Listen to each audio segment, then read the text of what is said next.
Hi, Omega Chaos here again. This time for a special live stream to celebrate the end of Yu-Gi-Oh! ARC-V. Of course, ARC-V kinda ended about a month ago, but Yu-Gi-Oh! VRAINS is starting actually tomorrow. It's going to air in Japan. So yeah, so that's going to be very exciting. So to celebrate the start of VRAINS as well, we're going to do with different decks from the ARC-V era that are not, most of them are not part of the Awakening of Sark series. Only I will do only with one deck in that series because that deck is just very significant to the whole series. But first, I think we are going to do with is Fluffals because it's probably one of the best fusion-based decks from the ARC-V era, at least from the anime. Of course, it can auto-decay very nicely and all that. So yeah, but first let's check if my live stream actually works properly. And all that, just in case.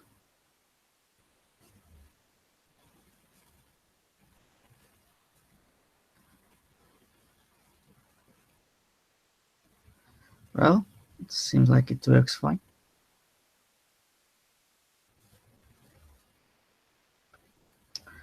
Well, I guess let's start dueling now. And also, this live stream also kind of works as a live Yu-Gi-Oh! ARC-V review.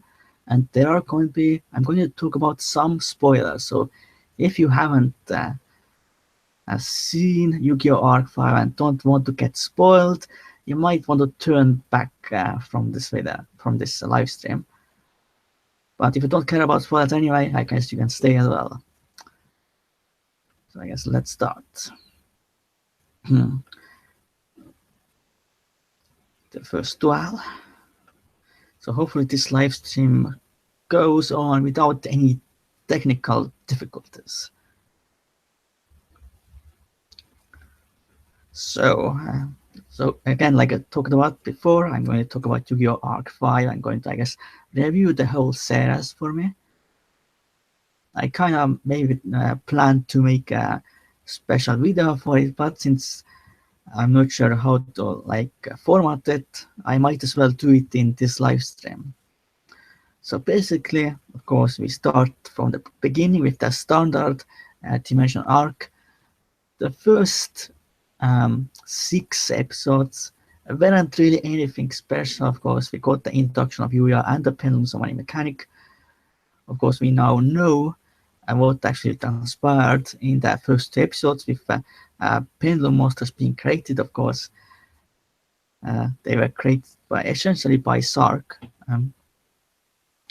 when he awakened, and of course, create the pendulum monsters. Okay, let's see this hand. Okay, it's pretty good, I would say. But from the 7th episode, the series started to become really amazing when, of course, Yuto appeared. And yeah, that was really amazing.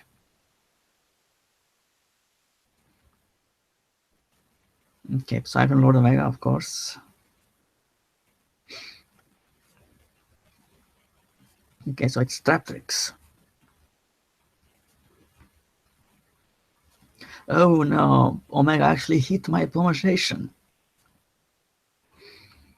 Now, this is a problem. Definitely a problem.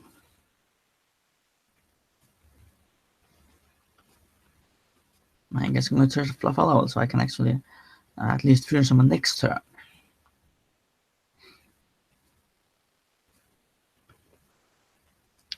So yeah. So from episode 7 onwards, of course, we got I guess the plot with Resistance, Yuto Shan, and also, of course, we had the LDS trio with, of course, Constellars, Gem Knights, and X-Saver. So that was actually pretty good. And we, of course, got our first synchro summon since the end of 5Ds with that X-Saver user. Because that was the one thing I was definitely looking forward to, because of course we didn't have any synchro summons in Sexel, which is probably one of the biggest flaws of Sexel, that it only really focused on Exist summoning. Okay, Mathematician. I guess I'm going to strike it.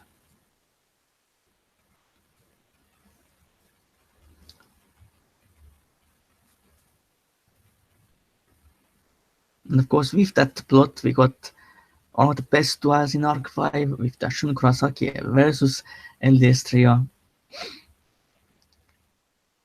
And we also got, of course, after that, Miami Championship started.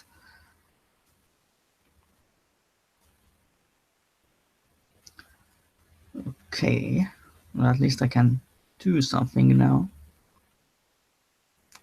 Continuous one, Fluffal Owl. You have to kind of focus on the gameplay as well, of course.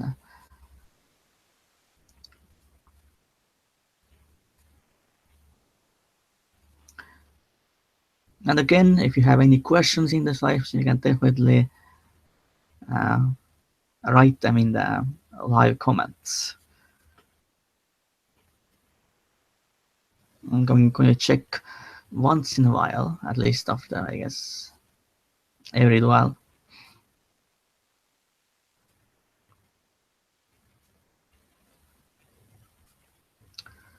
I'm going to activate polymerization.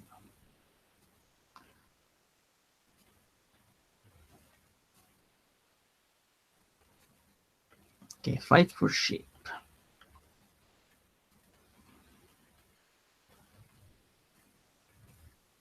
And activate agent change effect. Oh, it gets polymerized. Too bad.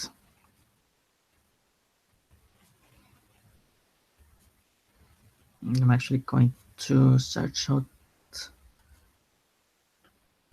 fight for patchwork, because that gets me another agent monster from the deck and polymerization. So this card is so good. It's an instant +1 and all that.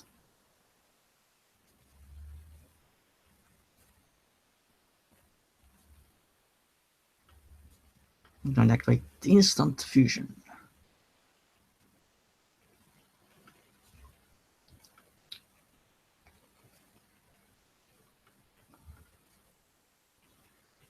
So yeah, going for Sabertooth. Really amazing monster. Okay, why not fuse with this as well? So it can be indestructible by Corvex. Activate effect, bring back fight for sheep.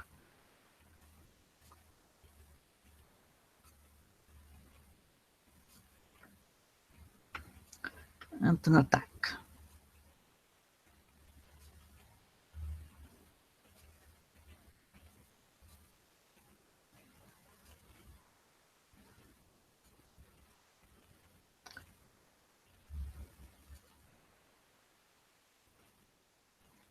And going to end my turn. So let's see if my opponent can get rid of this field.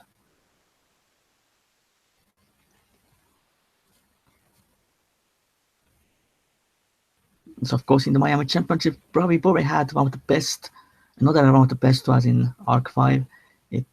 Shun Kurosaki against Sora. Of course, Sora, it was then revealed that Sora was from Academia. And then of course that plot line kind of started up, which was also really good. I would say that the whole standard arc was very solid for sure, and had some great potential for the future. Okay, so that was this duel. I guess let's check the live comments. Okay, nothing yet.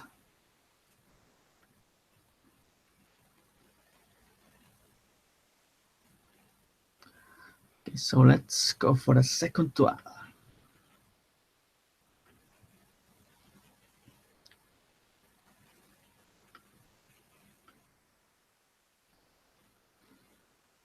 Then we also had the plotline with Yuto and Yuya, and also the new player Yugo.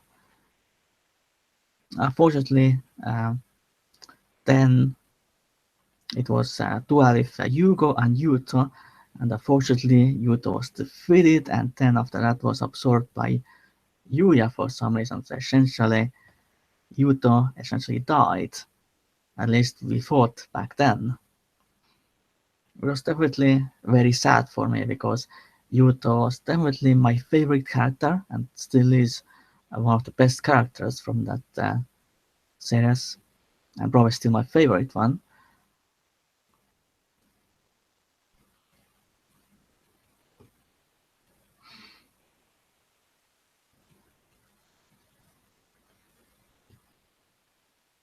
Okay, what's going on here? Pan doesn't seem to be doing anything.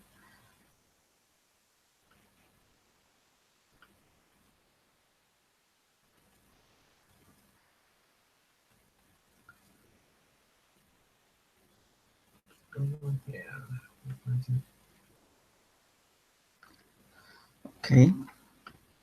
No, still nothing, so I guess I have to essentially restart Yu-Gi-Oh! Pro. There's no point in doing anything else. Can't really do much about that.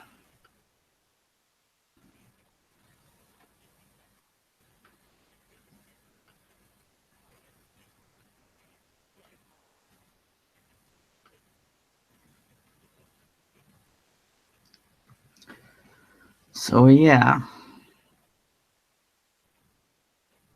And of course we had the Battle Royale with ARC-V, with the Miami Championship. Of course we had then the appearance of Serena, which was pretty interesting because then we knew that we're dealing with several counterparts of Yuya and Yuzo.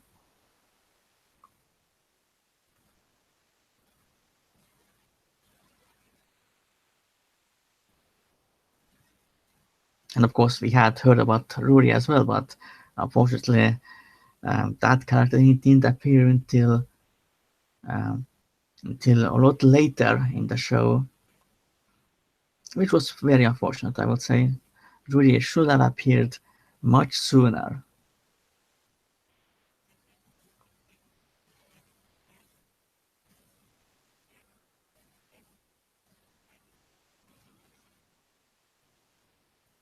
And of course, in the Battle Royale and before that, we had, I guess, the appearance of Dark, Yuya, Berserk, Yuya, whatever you want to call it. But of course, now we know that it was essentially a Sark controlling Yuya in some way.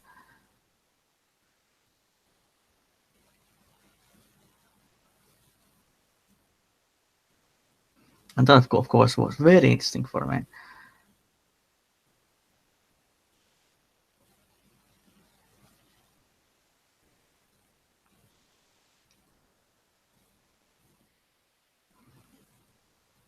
And that arc essentially ended with a duel, Sora against Yuya, I think.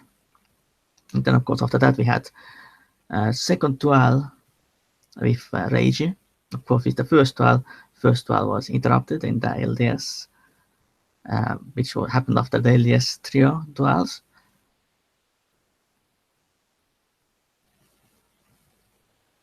Which was also pretty good.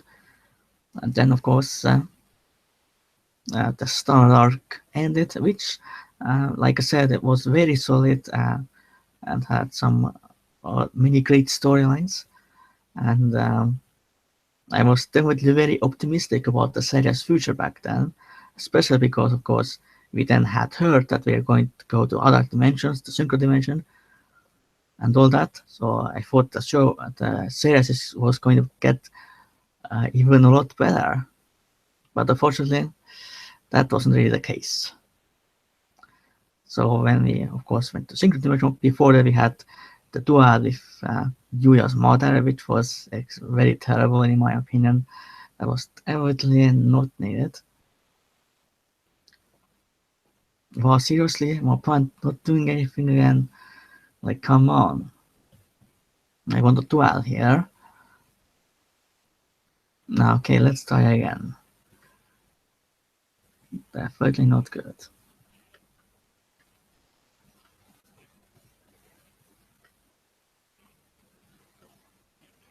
So yeah, this is my Fluffle deck. I think it's pretty standard actually. It's nothing too special.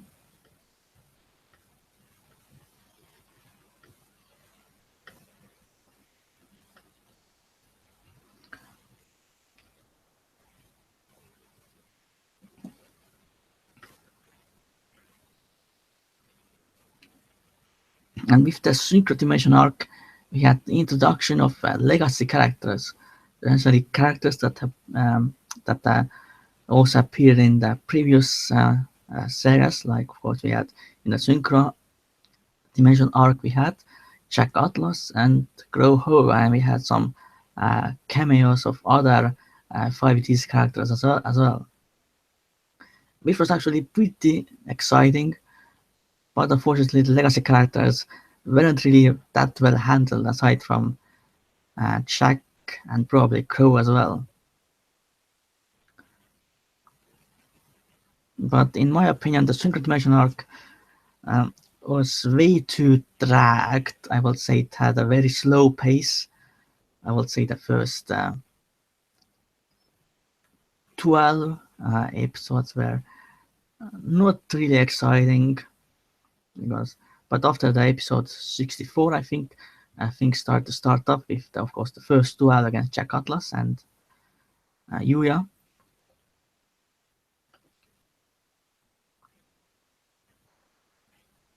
And can play against Cubics.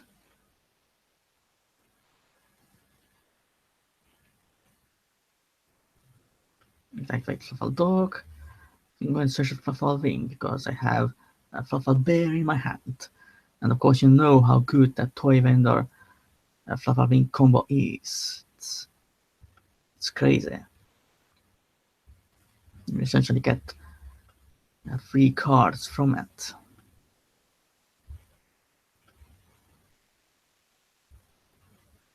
Okay, of course, that goes to the graveyard. And then activate Fluffle Wing. I'm now running both Fluffle Bear and Wings at 3 and Toy Vendor as well. It just gives you so much advantage. I just can't pass it up.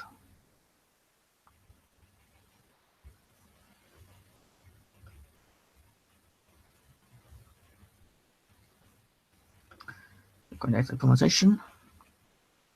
Go for Tiger first.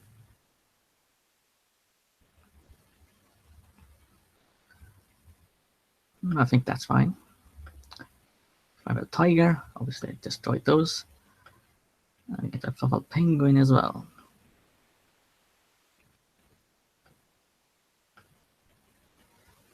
Yeah, I think this should be game. I'm pretty sure of that.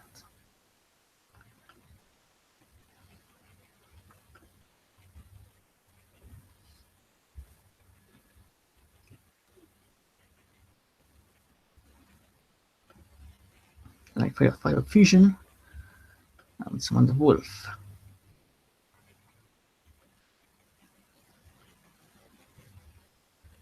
So that should be game over. If my opponent doesn't have Battle Fate or something, so I have Fluffle or the King. I would even build this deck in real life, but unfortunately, the thing is that in the new Link format, the new Link rules, this deck probably won't be very viable because to do the OTK, you have to summon multiple exotic monsters. And that strategy won't be really viable anymore, I would say. Okay, let's check the comments again.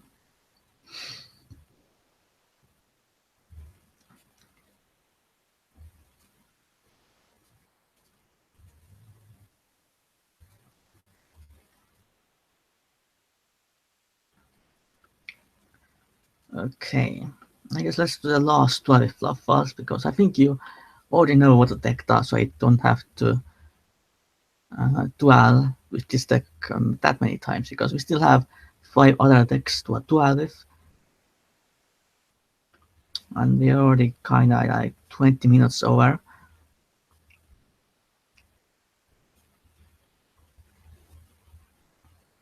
So yeah, okay, that's fine.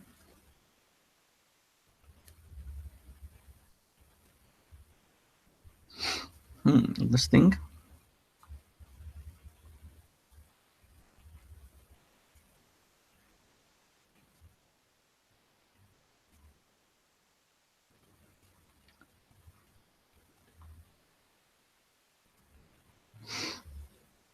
Okay, this end is not too good, but I think it's decent enough. Pronunciation and Aging Sabers.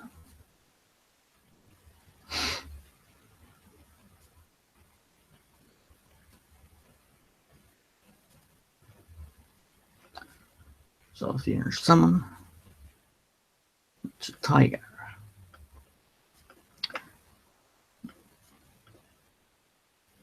And use only going to be able to only destroy 2 cards. I don't really want to waste that last Buffalo Bear. I'm going to do something else with it. Oh, Torrential Tribute, but those 2 other cards are still going to get destroyed. That's that. Going to activate Buffalo Bear. It's a toy vendor, of course. So maybe I can like draw into like Buffalo Wings with toy vendor. Just discard one of these instant fusions. I don't really need. Well, seriously, 3 instant fusion? Wow, that's pretty crazy. And I'm going to pause my turn because I can't really do anything else.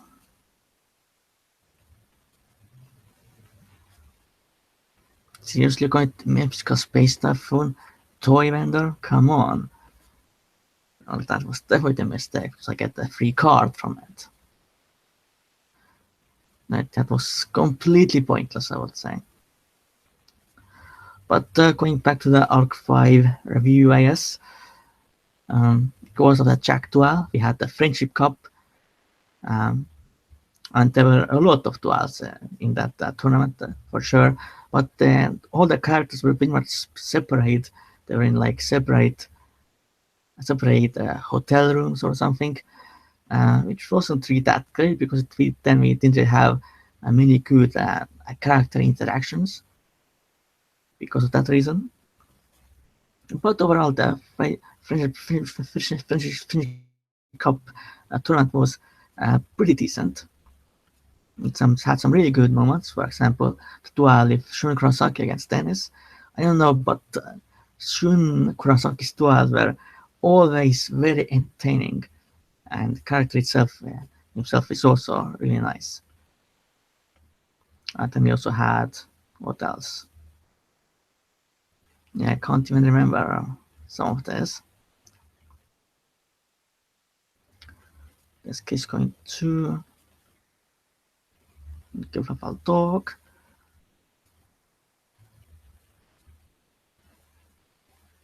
Get a penguin in this case, just get more draws. Yeah, penguin is really amazing, and I could even go for Northern actually.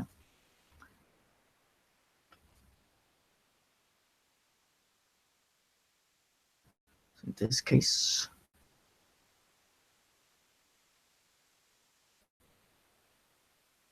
I can go for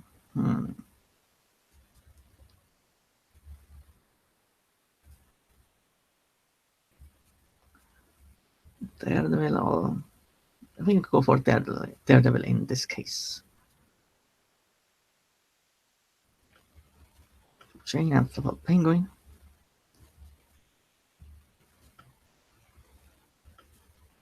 Activate both effects.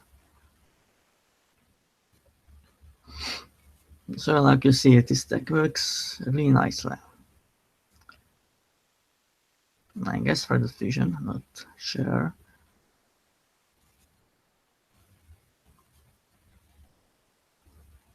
Okay, draw 2 and then discard 1. Then activate instant fusion.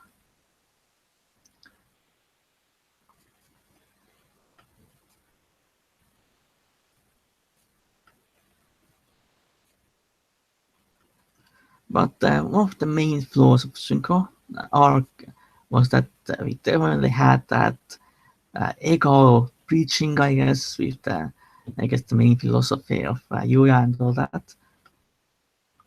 And that was definitely very annoying and made Yuya definitely, in my opinion, the worst Yu-Gi-Oh protagonist. Just wasn't, I guess, very interesting for me.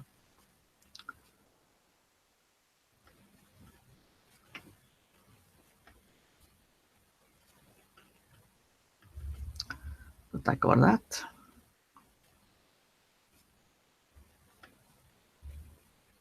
Then burn for 1000 damage.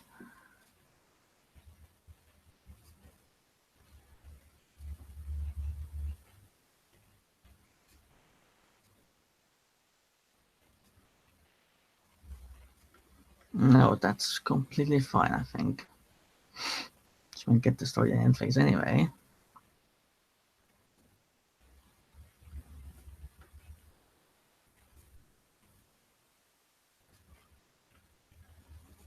And also, like I said, Single Dimension was definitely way too long, in my opinion. It definitely shouldn't have been as long as the standard arc. And to be honest, Single Dimension arc didn't really have much to do with the main story, which is, of course, the story with Sark and Academia and all that. But it was really the Sark story that was the most important. Even Academia was like cool. But of course, we talk about that when we start talking about the Fusion Dimension arc. I guess I'm going to end my turn here then.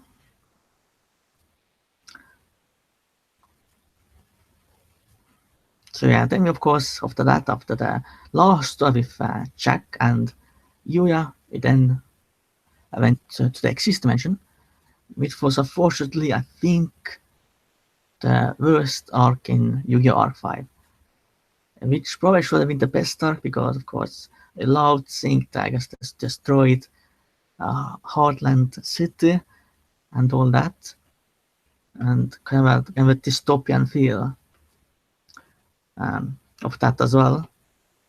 So I was definitely very interested, and I turned even more. I guess there was even more ego preaching, which turned up to be even more ridiculous than in the Synchro Dimension arc. And of course, Exist Dimension arc was extremely short, like around 13 episodes or so. The one notable duel that was actually really good was that duel, the first duel against Edo and Yuya, because of course then Yuto took over and ranked up Dark Rebellion, and of course I was looking forward to the ranked up version of Dark Rebellion for a while. And actually I'm reminded about one of the best, other best duels in the Synchro Dimension, which was Serena against Hugo. That was pretty entertaining as well. Okay. I guess let's duel with a different deck. So this, again, my Fluffle deck. Might do an online deck profile of it, but I don't think there is really any point at this point. So now I'm going to duel with Flower Guardians. The reason why I will be dueling with this deck is because it's one of the only other non-legacy character and non-Yuya's counterpart good synchro-based decks, and this was really the only other good one because we didn't really have any other notable synchro-based decks from that series, which is kind of weird considering that Synchro Dimension arc was probably the longest one. So yeah, let's check the comments. Okay, still nothing.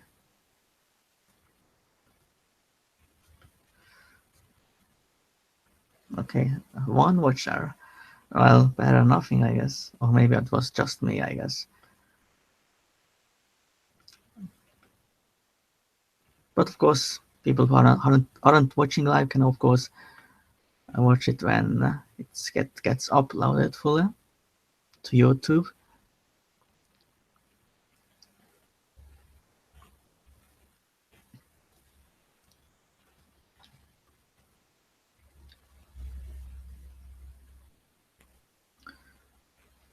So yeah, and I might do some mistakes with this deck because it's a very new deck for me. I think I just built it like today, but it's a very simple deck to build because you really just have to run all the teamed cards. You don't really have to use any outside support. But it also means that there's very minimal innovation you can have in this deck. Probably none, to be honest. And it's a very combo heavy deck, I would say. Oh, this hand kind of sucks, to be honest.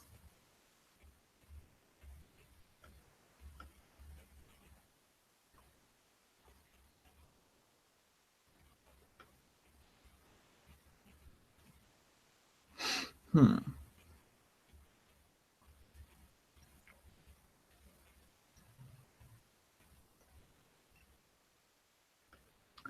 And activate this.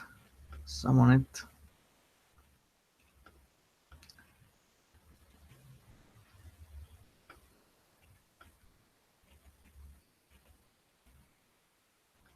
Unfortunately, it goes to the graveyard.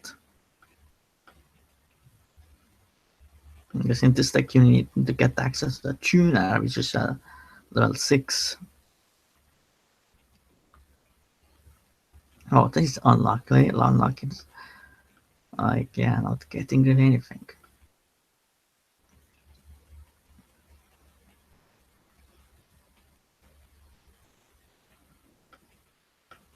Well, I haven't summoned yet, so I can summon this. Okay, that's good.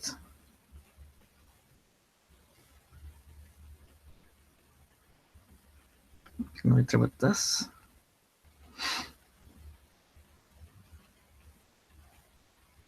Well, this is a tuner as well, actually. But it needs me to tribute the level 11 Korean monster.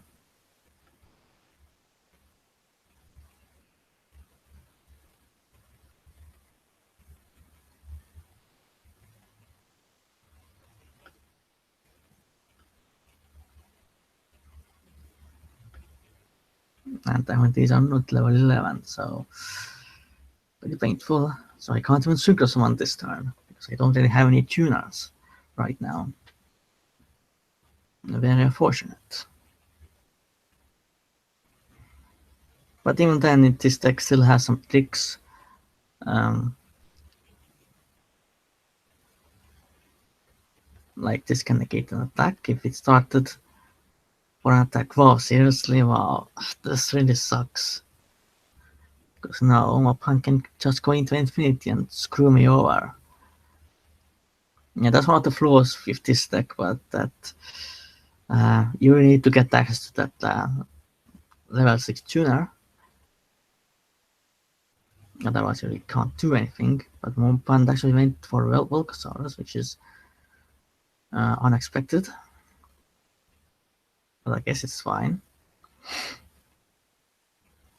No, Connex's Soldier, I guess my opponent still goes for anything like that.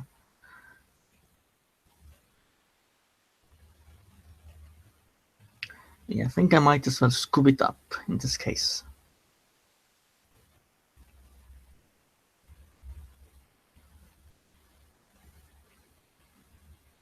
So yeah, going back to the review, Existence Arc was very badly handled. There were some pretty nice characters like uh, Sayaka was a pretty decent female character, but unfortunately we didn't see her dual much at all. And her deck essentially Kotori's deck, which was pretty interesting. Well, I might as well try to negate it, I guess. You know.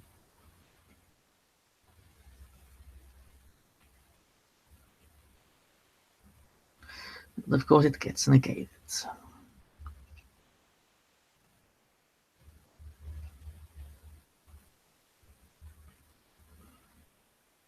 Essentially, I'm completely screwed at this point.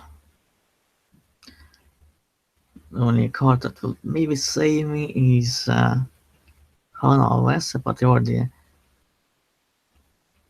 yeah, not good at all. I guess try to be lucky and activate Super Koi Koi Koi. Okay, that's definitely not the master, and wow, so bad.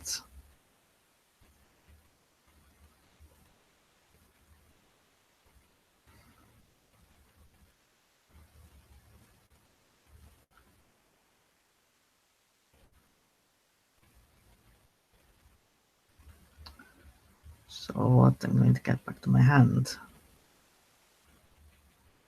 It doesn't really matter too much. I'm screwed either way.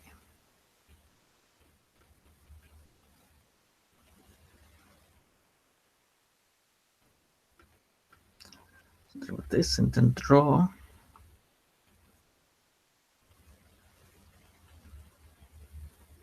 Now save the finish Shane at this point. Wow.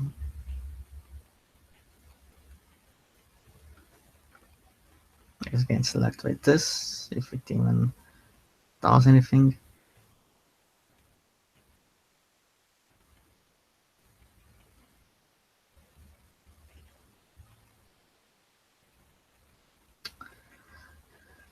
Yeah, this definitely over. Oh well.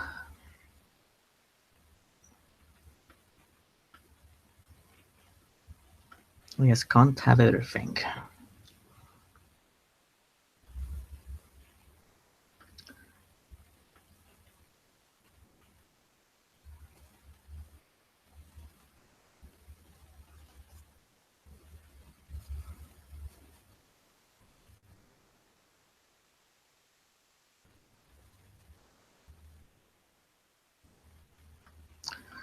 Okay, let's go for the second duel.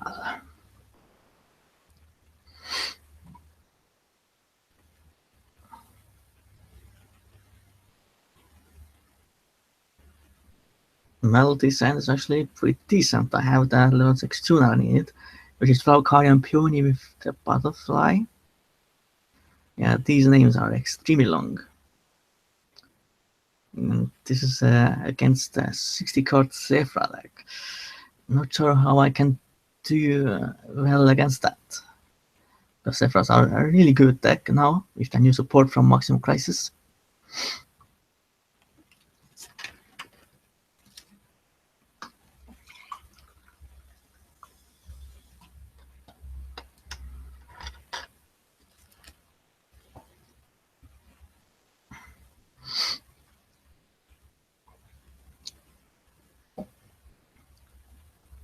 Okay, let's see.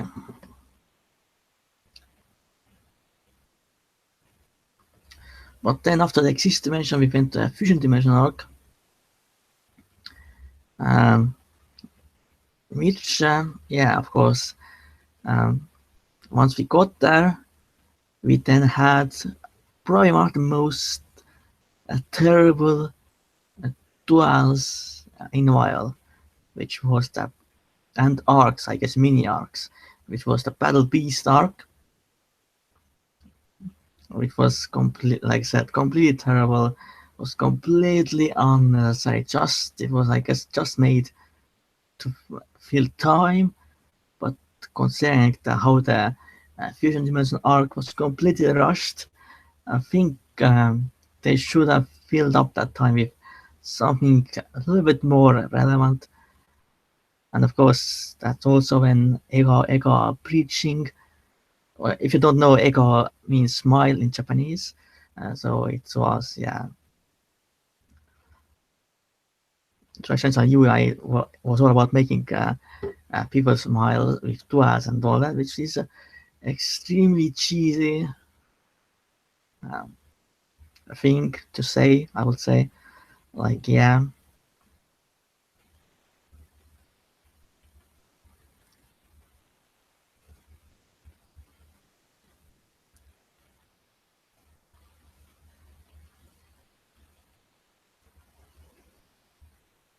So yeah, another one of the flaws of ARC-V is that it has a very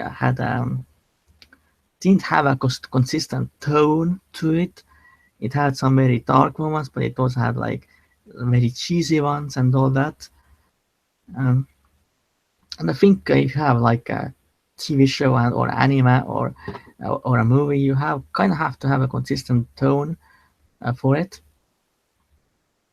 And I myself prefer something with a more of a darker tone. I don't really like comedy in my if I watch a movie or a TV series or an anime, I don't really like comedy in it. So yeah.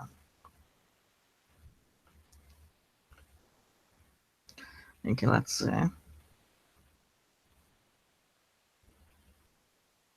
Okay, that went kind of well. But I can't stack my deck.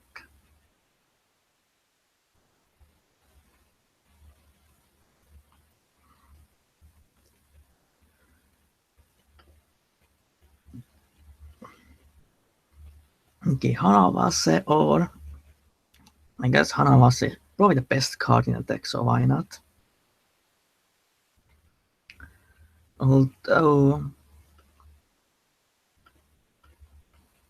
my opponent is probably going to negate it anyway, so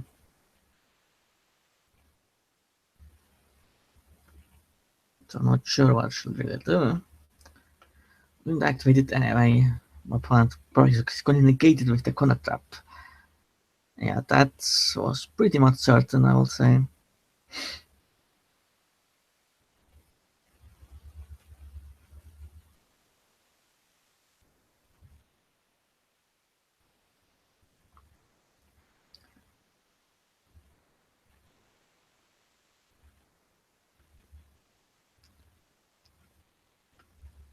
I'm going to pass one from the hand, Cardian Polonia.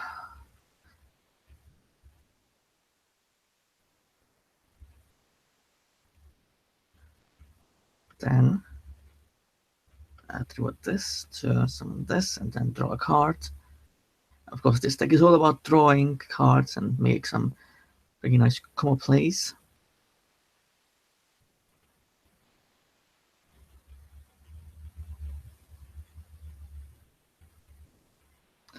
Can I destroy something as well? What's going to be?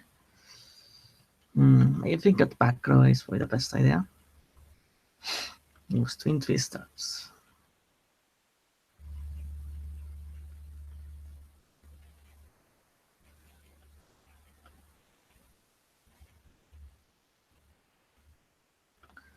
Activate card in generation. Put this back to my hand. I guess why not summon this? It's a free summon. Okay, draw this.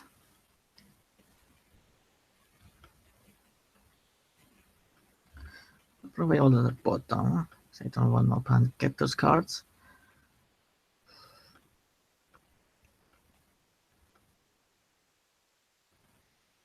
Yeah, the turns with this deck might take a pretty long time.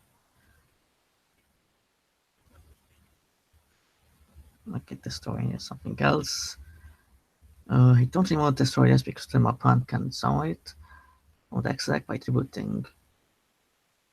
I'll destroy this, then my opponent can search, so painful.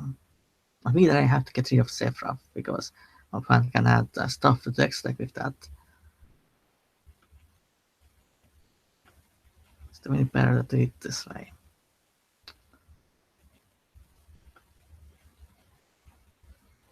So now I think I can go Synchro Summon to level 10 one, which is really cool. So Synchro Shogun. Of course, this deck is all about summoning out that massive monster. So this deck can actually work in the new Link format as well, because you just have to summon that one Synchro Monster, big Synchro Monster that has a really good effects. That's all you need. You don't need to summon multiples. But of course, one of the flaws with this deck is that you kinda spend all your resources to summon that Synchromaster.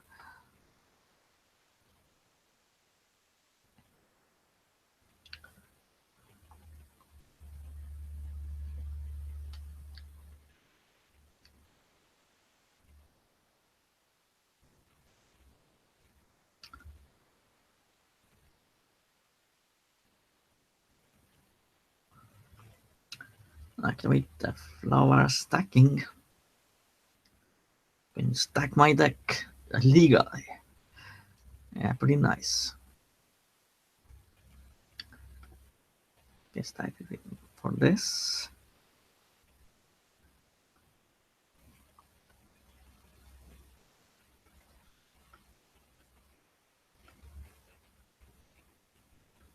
It doesn't really matter too much.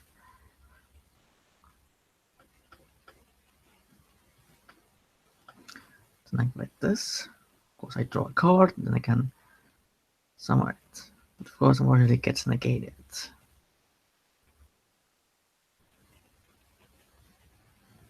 But it's not too bad.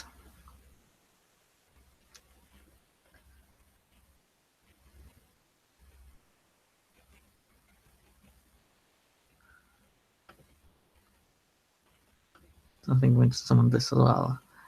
Because why not? You can attack for 5,000 damage.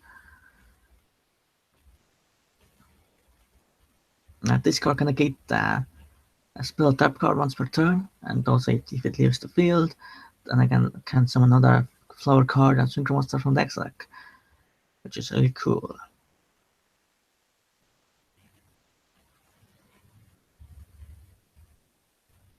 But if it gets Skyjude, I won't get anything.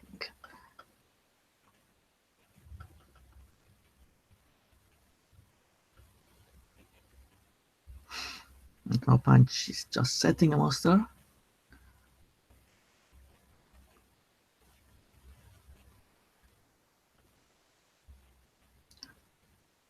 Then activate Hanasumi. I'm going to put this back to my hand. So I can make another Synchromaster potentially.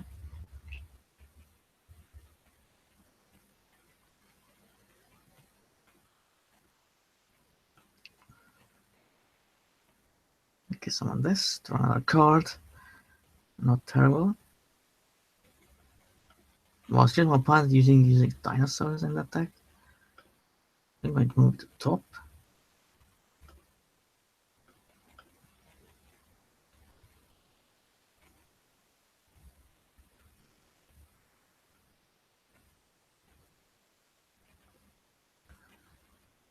Then summon this from my hand. Draw another card.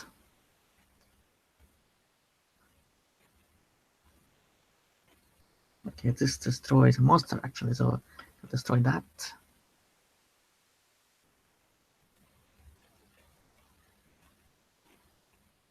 Yeah, I can do a rematch if they want me to, so I guess why not? Let's do another duel. This deck, although this time I'm probably going to lose because last time I got a really good hand actually.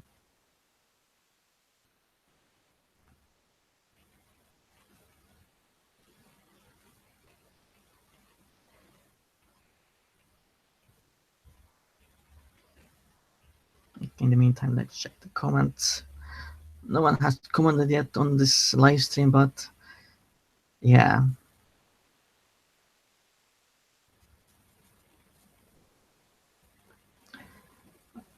Because my channel hasn't really been that active. I think in the last year or so.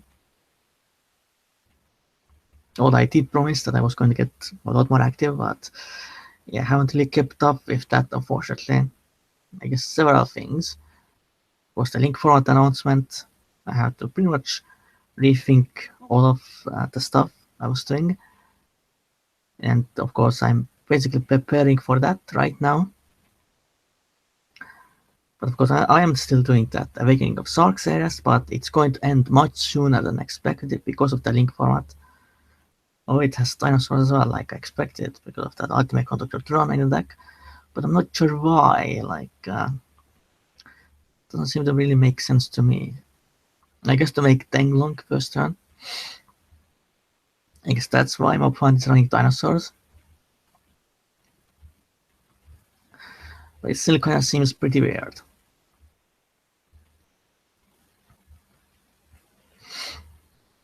But I'm definitely going to keep up with that promise starting from now. Because of course tomorrow Yu-Gi-Oh VRAINS is going to air. And of course I'm going to start doing reviews for each episode. I tried to do it with ARC-V some time ago, but it never really worked out that well. Of course I'm going to have to figure out a new format, because I'm probably not going to do with them live with my face and all that. I'm going to do it like the rest of the Yu-Gi-Oh anime reviewers, just talking to the microphone and showing some slides and all that, or pictures. But at this point I'm definitely going to lose. But at least I can activate that effect. Excavating. Okay, Hanawase is amazing, but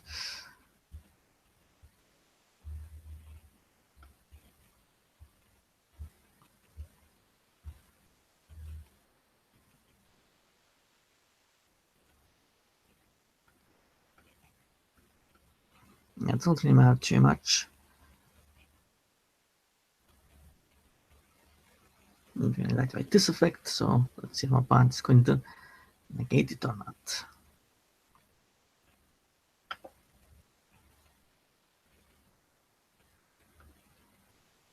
Yeah, the Ultimate Conductor Tron is really a huge problem for me right now, because my opponent has a negation card as well as something to disrupt me as well, so I don't think I can win this duel, to be honest.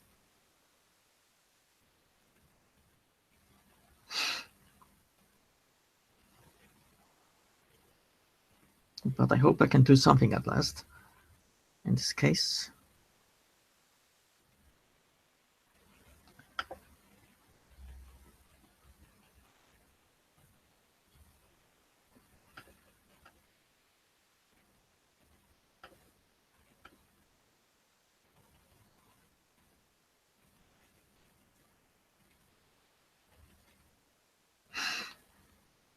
Okay, now my opponent's going to activate this. Kinda late. I mean, like, I think it's in the wrong time, because I can still summon my Guardians and all that.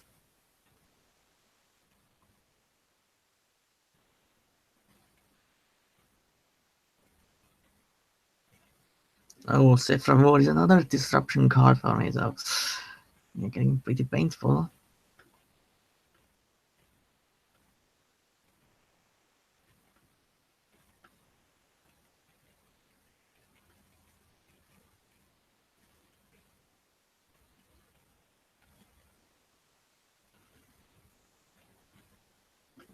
To the bottom, I think. So one more time to get those cards.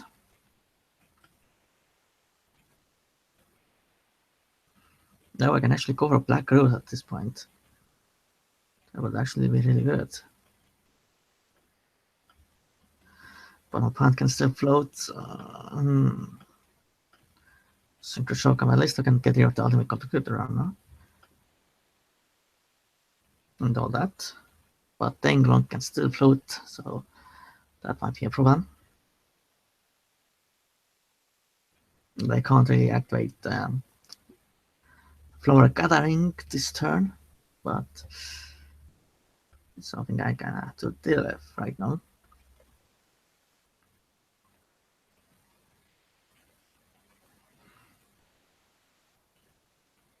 We can run the Overraptor.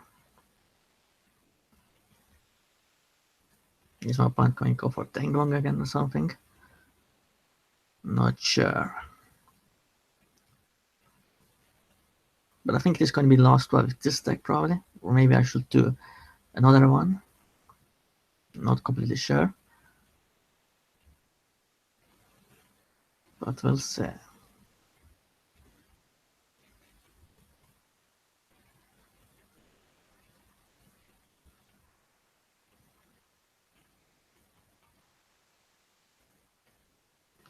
Still need to get the tuner back for.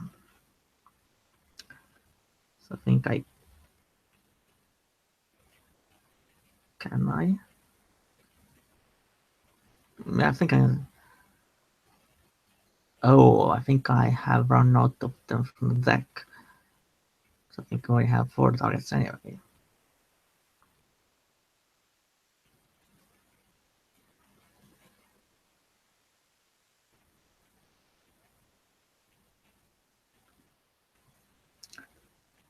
Well, this is unfortunate. What kind of effect allows me to throw another card?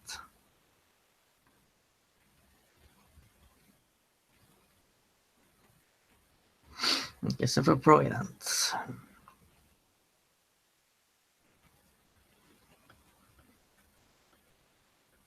Well, then this is really bad.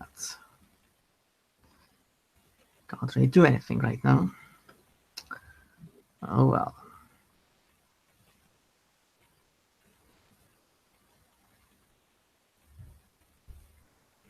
And once my opponent gets the scales, I'm pretty much completely screwed. Guess I have Providence, which is a search card, really good.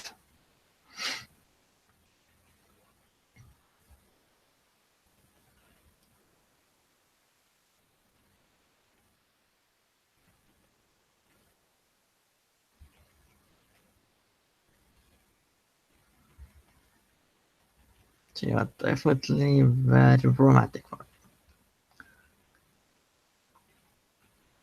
Because my opponent has so many pendulums in deck select, so definitely screwed. But I guess let's play it out anyway.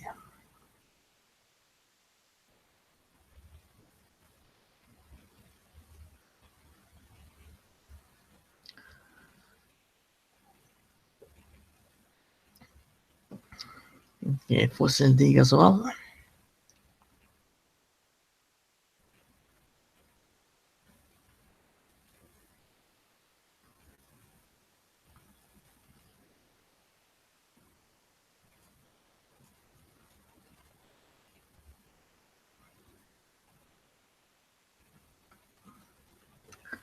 Well, hi to you as well, I guess. So at least one comment for now. So I hope you all enjoy the live stream. Then I will be trying to add these more often. Of course, these live streams are not very professional, but they still have a purpose. When I want to, I guess, dwell, but don't really want to do like a specific dual video.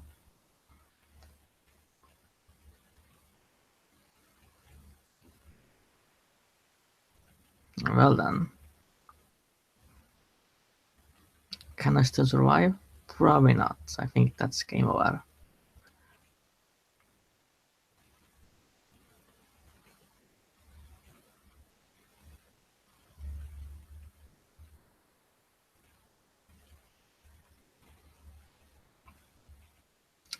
Yep, unfortunately this deck has pretty much no defense. If your combo gets disrupted or broken, you really can't do much. But it's of course a very fun deck, just for fun essentially.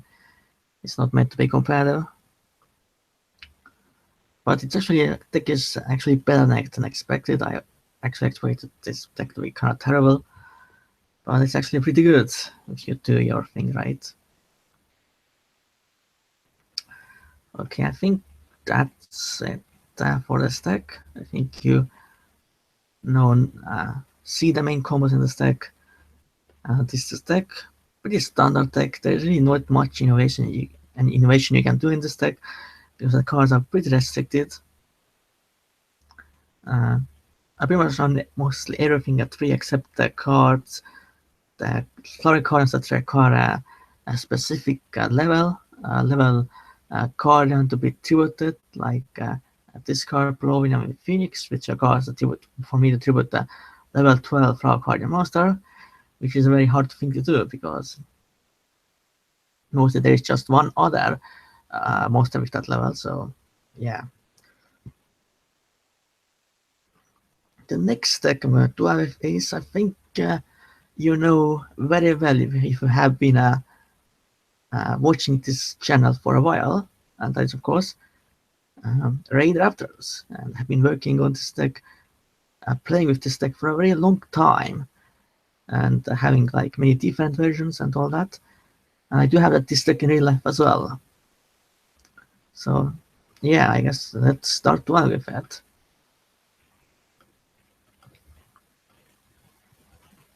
But going back to the review, so I guess after the Battle Beast arc, we had also had the rescuing of the race counterparts, the bracelet-kers as they are called by the fan base.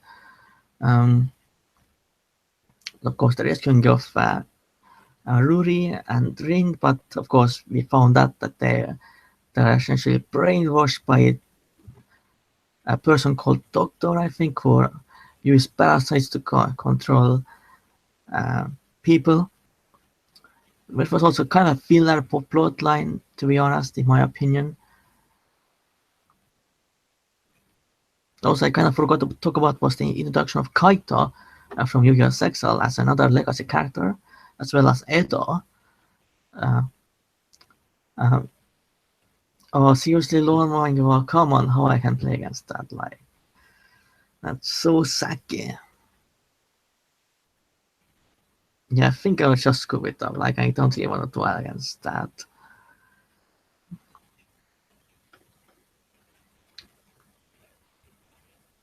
I pretty much completely hate those crass decks. Like, I just think they're so sacky and very unhealthy, and very inconsistent as well, actually.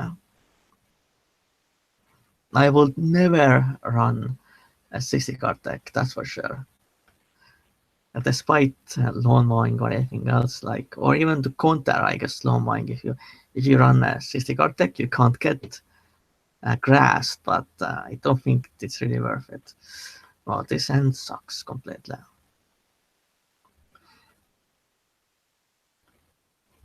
You can't do anything. But anyway, so yeah, but after the Doctor arc, I guess, which kind of ended with Yuya against and Yuto against Ruri Rin. No, I mean Ruri and Serena against against Yuya. Of course, both were brainwashed, and of course we had the appearance of all the Raging Dragon, and those actually the first time Yuto dueled and actually switched with Yuya. Actually, we saw him in a full physical form, which didn't really. It was the only time it happened. Actually, it was definitely a surprise, and I loved it back then.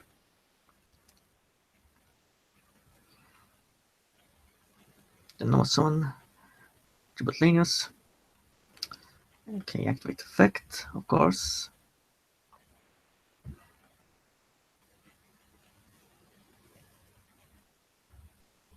Can send Fuzzy to the graveyard. Activate effect. Get another. I think we search for the last tricks. And we finessed. Oh, Moxie. Well, this changes things a little bit. Which is I'm not going to go for Frost. Or maybe I should anyway, because if I'm going to get the plus anyway, basically. So I'm going to get lost tricks. Of course, the main card going to your Ultimate Falcon, or the new card that is kind of like Ultimate Falcon, but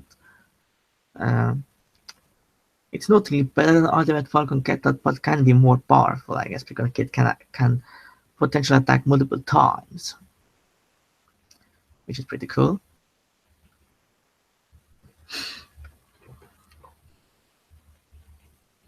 And actually can summon it right now, but I don't want to do it because Smart Maxi is still active. Right, I'm still going to do that because of course when I draw like Short Shape Force, I could use that as well. Summon out Infinity or something. Go for Triple Laners perhaps. I think it's a good idea.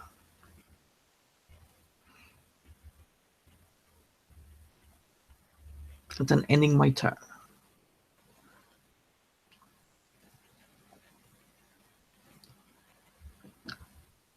So after that duel with Seren and Rory, of course, basically we found out about the main storyline of the series, which was the story about how the dimensions were split, essentially, how the original world was split into 4 dimensions.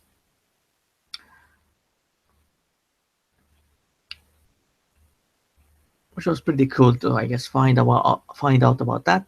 And we also found out about the Sark and the 4 counterparts of Sark.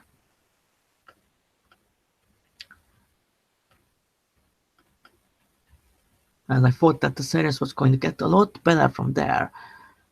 But again, I was pretty disappointed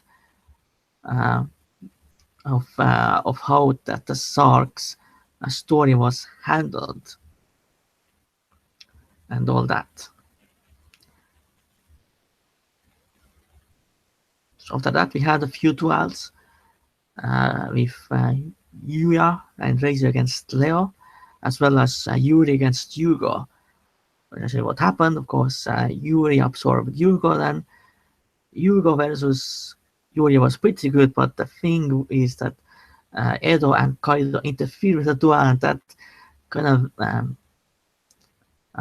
made things a lot worse. But I think Kaido and Edo should not have interfered in the duel, for sure.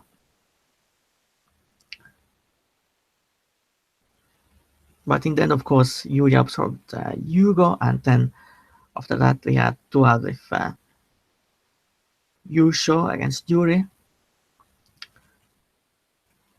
And of course then Yuya against Yuri, which duels were pretty good, but nothing too amazing. And of course then we had the combination of all the 4 counterparts. Of course then it was the Sark, but unfortunately the thing with Sark, main thing we saw what he looked like in the flashbacks, but we didn't see his face. And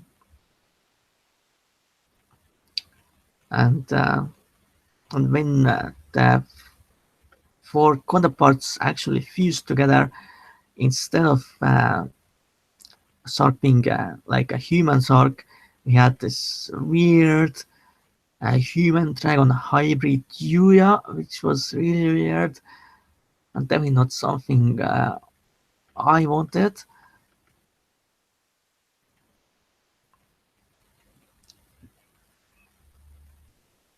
So that was extremely disappointing, and actually a dual Sark against pretty much everyone was very disappointing as well, which is very bad if you are doing a final boss duel, I guess. Because basically everyone essentially lost against Sark. Of course, Sark summoning out essentially himself, Supreme King Tintran Sark, and then summoning out his Supreme King Servant Dragons.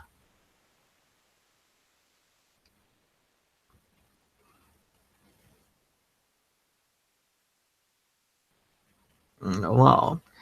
And then basically everyone lost. even Reiji, and then we had, I guess, Rei sort of was essentially in Reira's body against Sark, and essentially beat Sark in the same way as Rei won against Sark in the flashbacks as well, which of course then turned the original world into four dimensions. Um,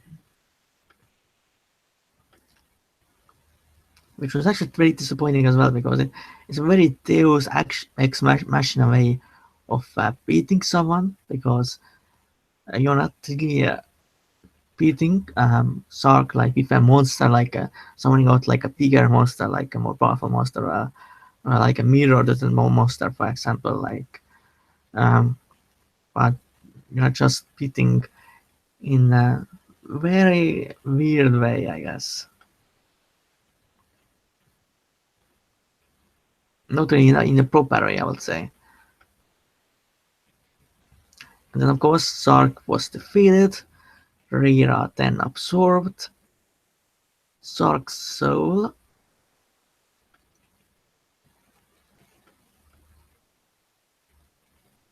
And then, of course, everything basically went back to normal, essentially, aside from standard dimensions, people losing their memories from that time, including you. And then there were essentially the epilogue arc, which was eight episodes, which was probably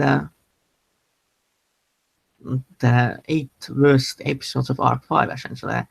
It was all about making Rhaegar smile, which was all very weird. Like, why was that a thing? Like, I think the Sark's arc should have been much longer. Like, should have been multiple duels, not just one a big duel against Sark. So yeah.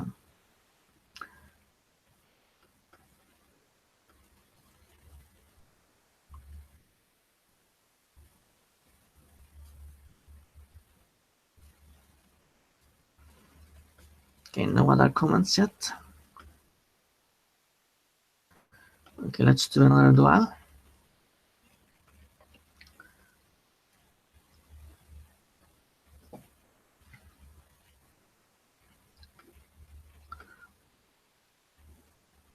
Okay, let's go first.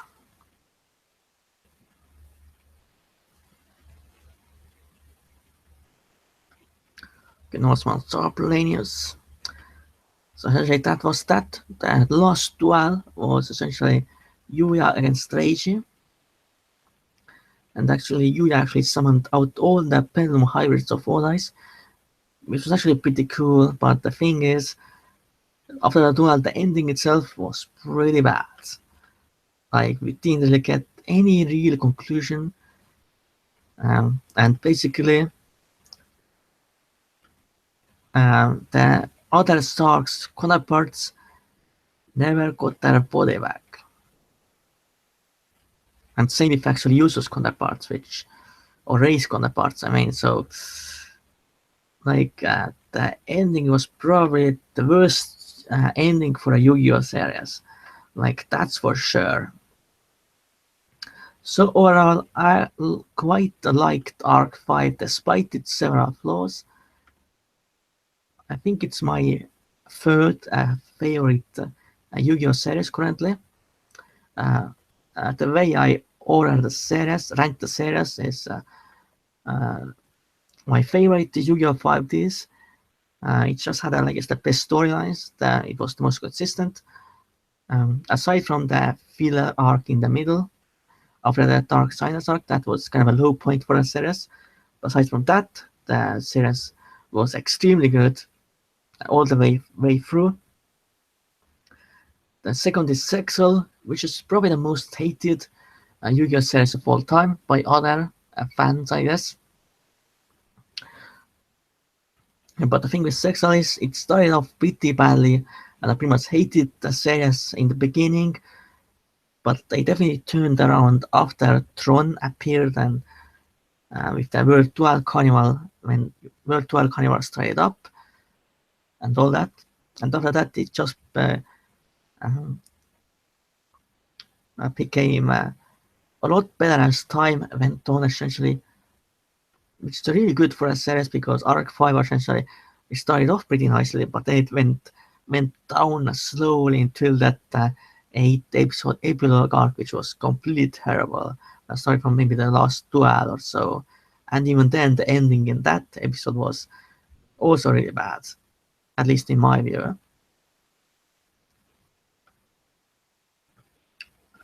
Let me take a quick attack and destroy these 2 cards.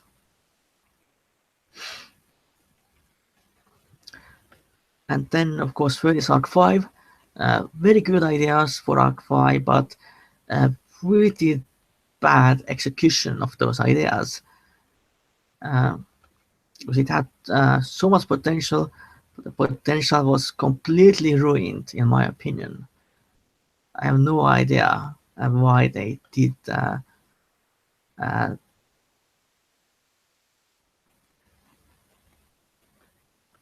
yeah, so and then the 4th favorite is Yu-Gi-Oh Dual Monsters. You might think it's very weird that the original series is that low, but the thing for me is that I'm not really a very nostalgic person, and I never really watched Dual Monsters when it came out. I watched it after that. I started playing Yu-Gi-Oh in the middle of GX era, and I wasn't really into the Yu-Gi-Oh anime back then.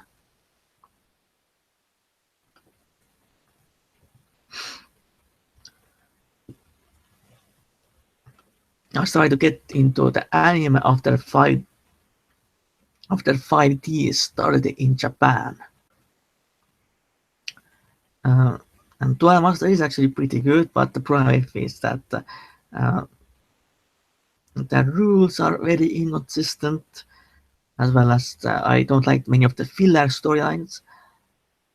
As well, in that anime, like the Noah's arc or the Virtual World arc, or even the Atlantis arc wasn't really just got way too crazy, in my opinion, and all that. But overall, that series was also pretty good. I'm going to activate another cross attack just in case.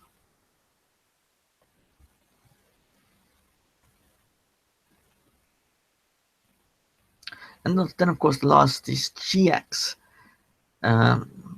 Mainly because the storylines of that series were just very out there.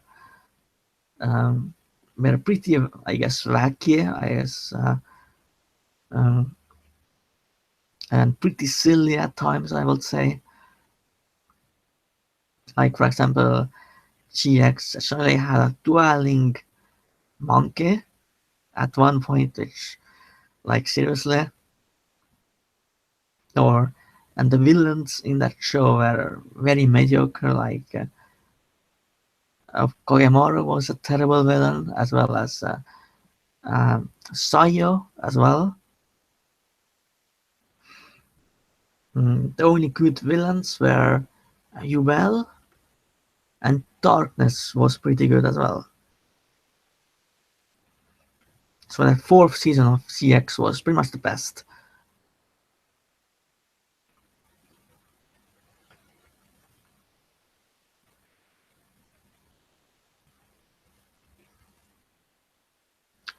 But yeah, so that's it. What I thought about the ARC-V. Yeah, definitely not a very good reviewer. I guess that's why I wanted to do it like in live streams, just get it out there. I guess my opinion about that. If I try to make it a video, it will take a long time, as well as yeah. I actually don't really have anything to summon right now, which is very weird. I guess I ain't into any of the rank ups right now.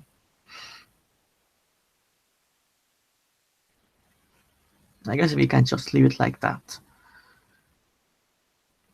But again, I'm very much looking forward to Yu-Gi-Oh VRAINS, which is pretty much starts tomorrow. And I think around in 2 days I will do a episode 1 review.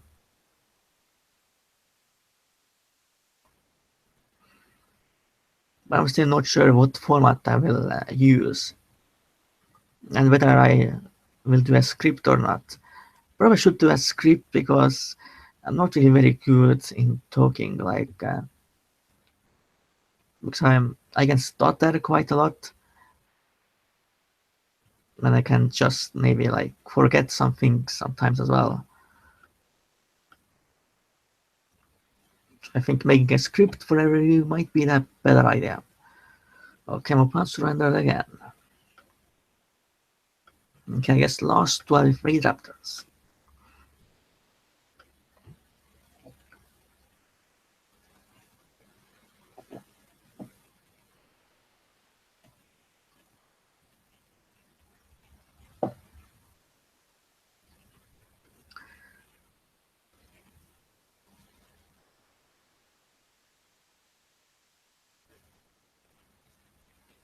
So yeah, so my hopes for Yu-Gi-Oh VRAINS is one thing I am worried about the RAINS that uh, ARC.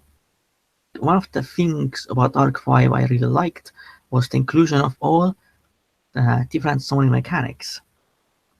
And if VRAINS loses all the summoning mechanics like Sexual kinda did, because Sexual didn't have any synchro summons,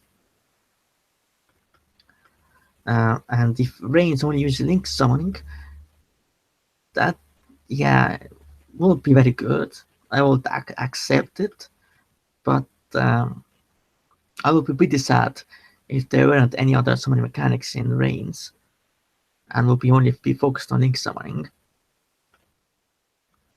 But the main thing from the Yu-Gi-Oh anime I want to say is the story, and that's what really matters the most. Because the one thing I'm also worried about RAINS is the speed dual format. Because I feel like the speed dual format could be pretty bad. Because of course we are a lot more limited in the speed dual.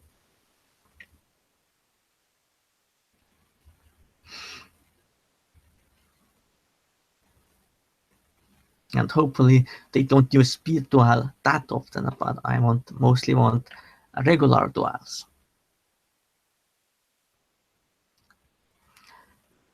But one thing I like about RAINS right now is that character design seems a lot better than in the previous two series. The character design in ARC-V was pretty decent, but wasn't that great either. Sexual had a pretty bad character design. That's another one of that series' flaws.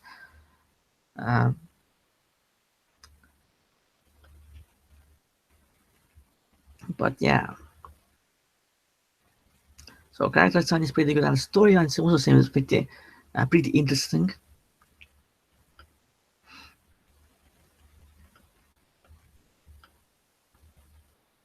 I'm going to search the readiness.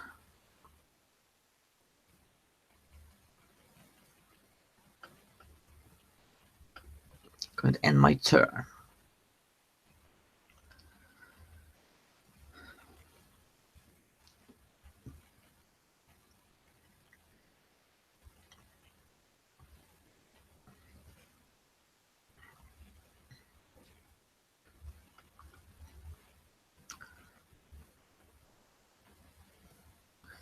So yeah, so with the Yu-Gi-Oh VRAINS, of course, essentially a new era will start. Of course, with the new link rules, new master rule, that we can't really spam out multiple extra deck monsters anymore without using link summoning.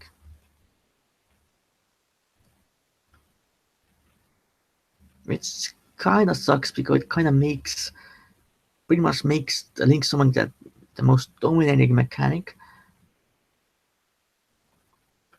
And it of course will be Without the new rules, of course, Link summoning would have been completely pointless, obviously. So that's why they probably made it.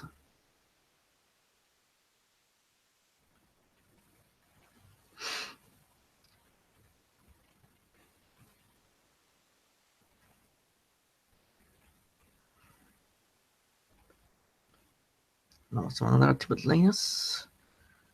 Great effect.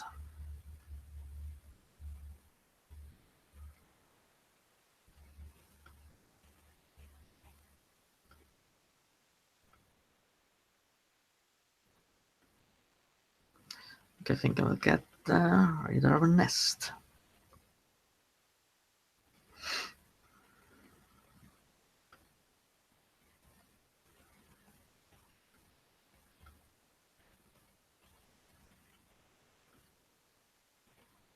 And get the last tricks. Just if I throw another rank up, I can do stuff. Then Exushoka into Raider of Blade Burner Falcon, because then it pretty much will gain 3000 attack. Goes into 4000. And that's pretty much almost game over.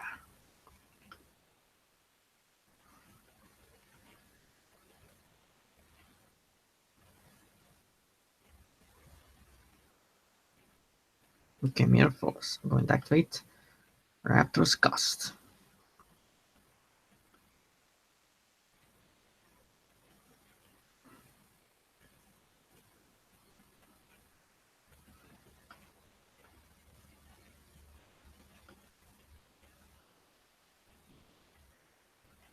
And of course, with the new era, I have a lot of other plans as well.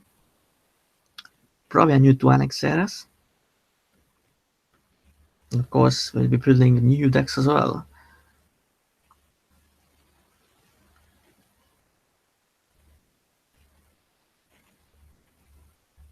And of course, going to activate that last Raptor's Gust.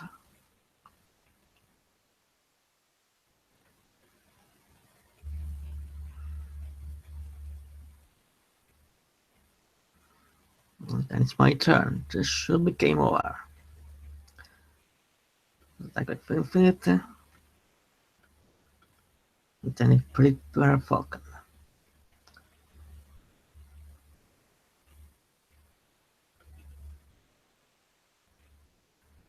Oh, Retro Dragon. Then we have to negate that. Because I kind of want to finish the duel.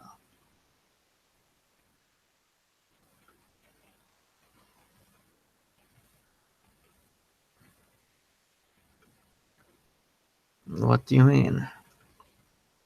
Well, yeah, I think this was pretty broken. But no, it doesn't seem to be used that much anymore. So yeah, that's it for this deck. Yeah, it doesn't really change that much, but the inclusion of Arsenal Falcon and Stranger Falcon definitely makes the deck a lot more interesting. And we have Air Raid as well as Final Fortress Falcon, which is actually stronger Ultimate Falcon. But the thing with Final Fortress Falcon is that if you revive it with Skip Force, you won't get the immediate effect. It has to have a Raider Exist monster as Exist material to gain that effect that it's unaffected. So next deck I'm going to play with is DDDs. I have that in real life as well, but this is essentially the OCG version. Before a new Pendulum Fusion monster and Pendulum Synchro and Pendulum Exist monster that are all pretty good. It definitely works very differently from the real life version, which I'm going to show pretty soon as well. They say it's actually long overdue that I did that real life deck profile for that deck.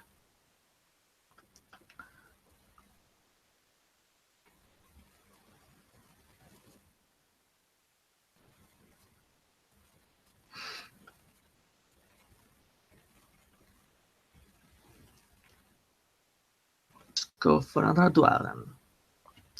If they dare.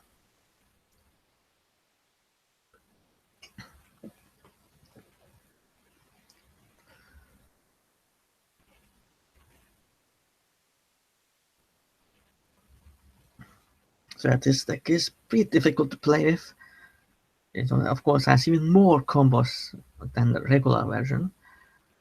But I think in this case, I think I would just go for the regular combo. Like the Crystal Wing secret play, possibly. Or I could do something else. But let's do something basic first.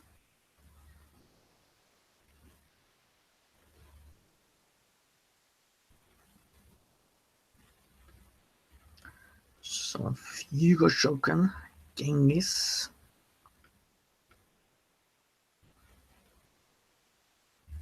Lightweight effect.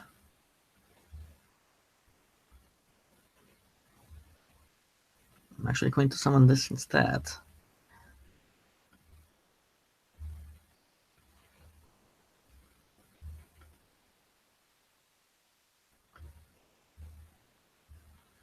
And Single Shogun into Alexander.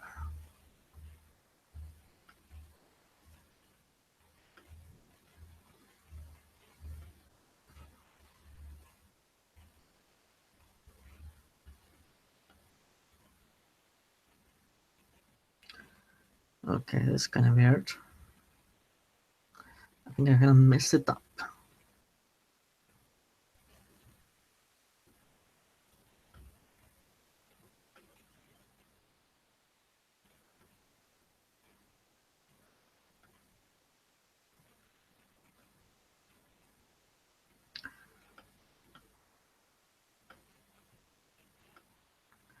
Synchro Shogun into execute Alexander.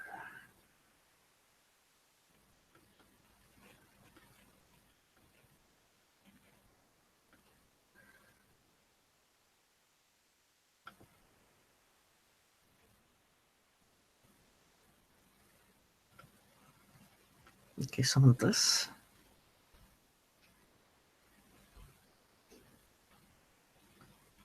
Then summon this. Obviously, it's not the best play.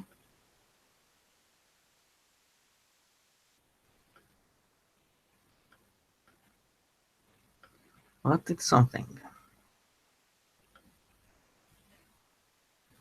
But this fiat can be broken very easily. So that's kind of a problem.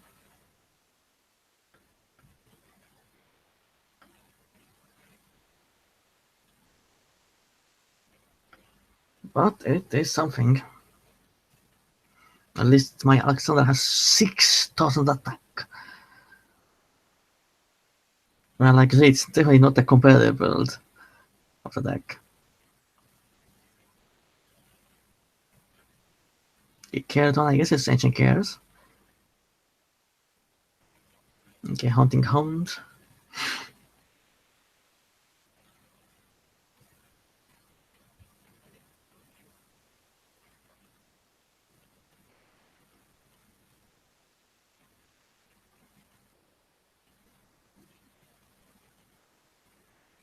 Okay, it's this card. Not terrible. Not sure if it really does anything for right now. Oh, Twin Twisters. No point, just surrendered. Well, I guess it was enough.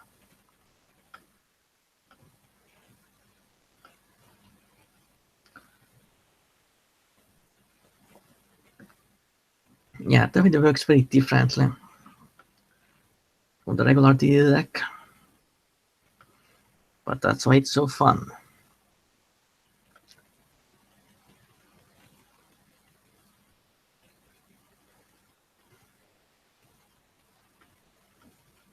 Activate the lure. Okay, what should banish? With difficult choices.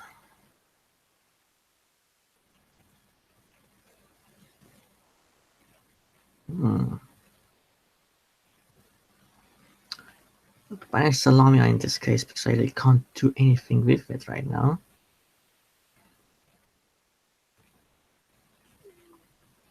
Okay, Foolish Boreal. For Tomb King Armageddon.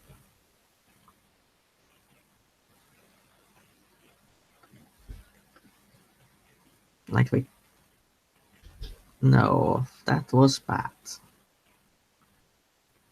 Okay, wrong scales. I thought it was Penno scale 6. Yeah, that was bad.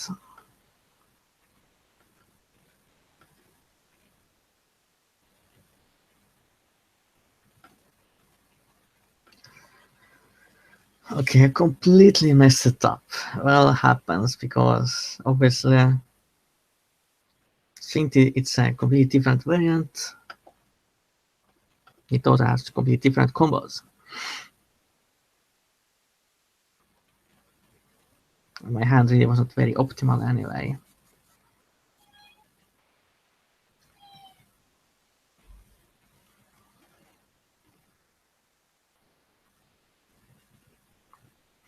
I almost changed second as well.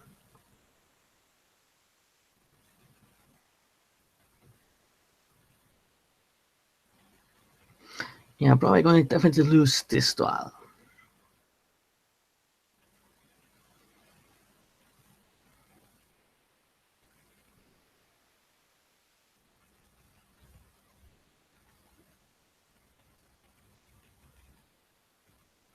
Well, at least I can search out something.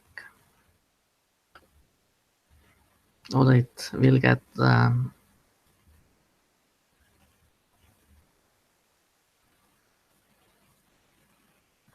probably banished with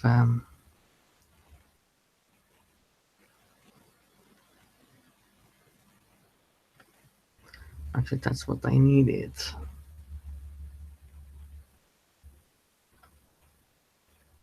Oh, I'm just going to surrender. I can't do anything against that.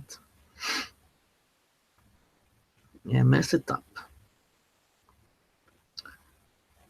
But well, let's just then go for the next duel.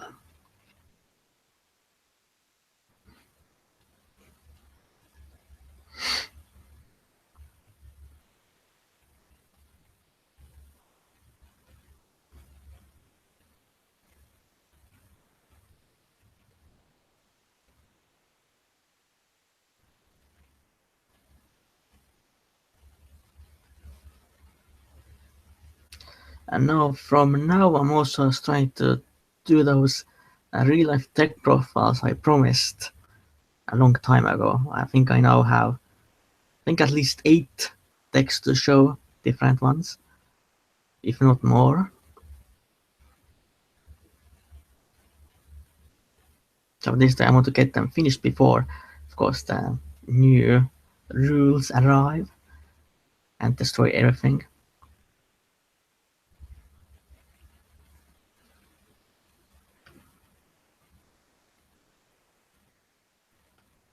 Okay, got a Kepler.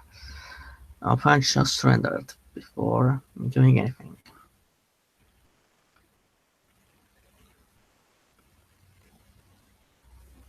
I'm also waiting for a few cards in the post as well, the Maximum Crisis ones. And a few Shark cards as well.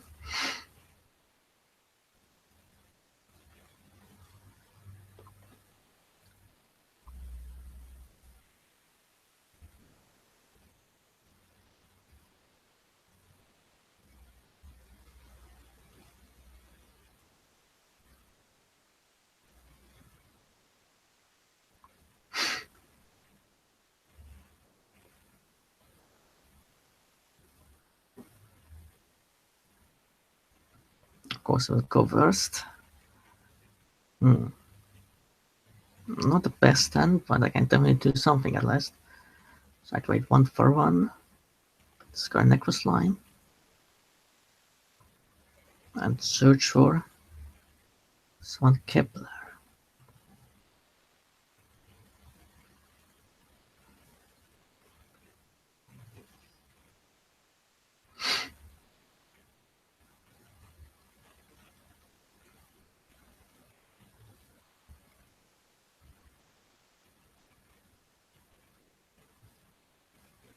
Question is what should search out? I think in this case, I think I'm going to just search out Leonidas. Since I don't have a tuner, I can't really go for the regular play here.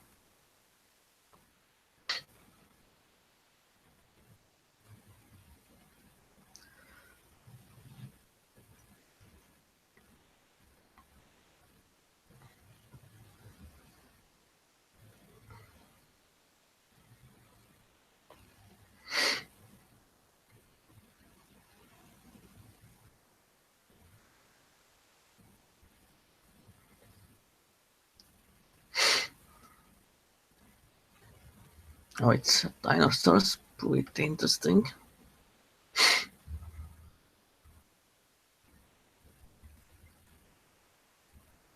And it's that as well. Well, this could be difficult. Because obviously the True King dinosaurs are not the best decks currently. Don't know about getting all of those cards out of my deck as well. Yeah, I'm definitely going to lose this as well. Because my opponent gets to pick cards from the extra deck as well.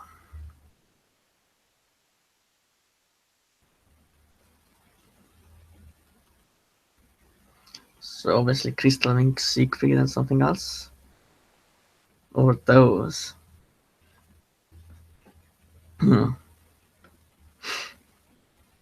At least I'm going to try the Lost Earth.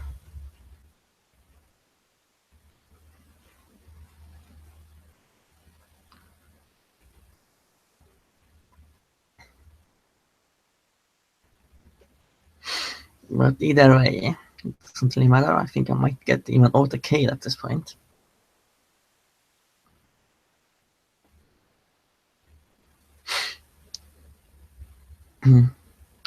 Of course, I myself put the dinosaur deck as well, but it's pretty different. I'm not actually using any of the True Kings anymore because I don't have access to the Dragonic diagram because it's way too expensive. So I will be just focusing on the Lost World and stuff like that. I do have that Earth True King. I bought 3 when they were very cheap, but I think without Dragonic diagram, they are kind of pointless. At least that's how I feel.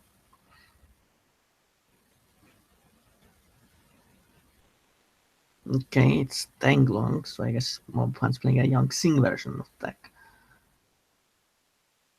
Or just using it to going to rank 9, which is a very powerful card.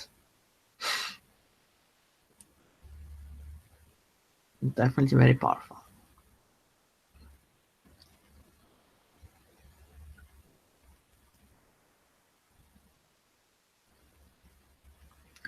Yeah, True King of all calamities, which is like a skill drain for our monsters. Oh, that as well, of course.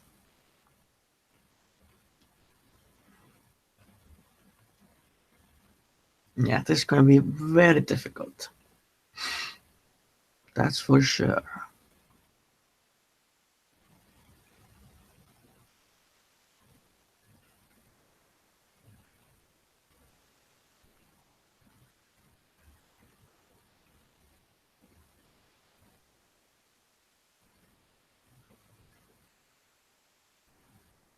So I mean, you have to think about it. What can I really do in this case?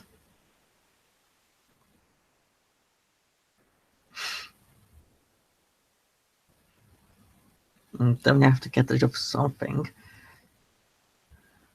Which I can get rid of either Ultimate Conductor Tyranno or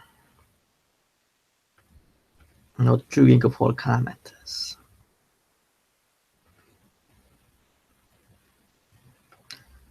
Okay, first going to activate Rebel King Leonidas.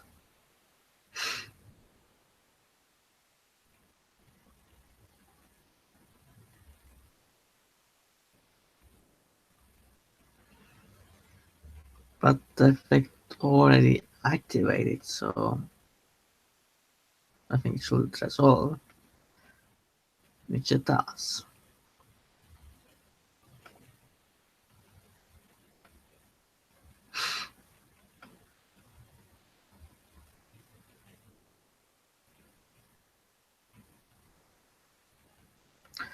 Activate Lord of Darkness.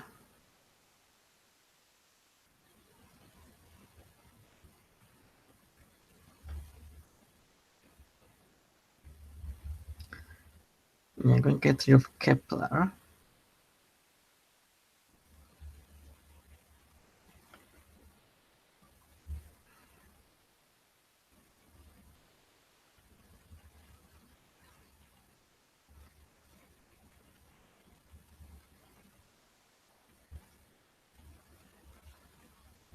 Going to actually get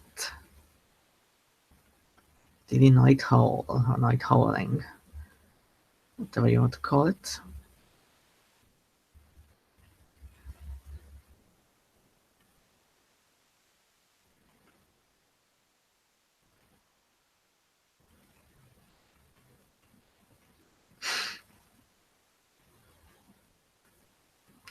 Then Synchro Shock.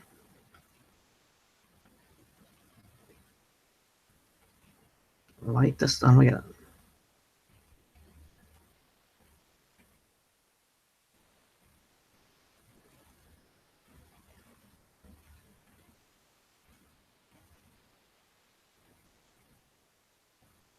Oh, I can't attack, right?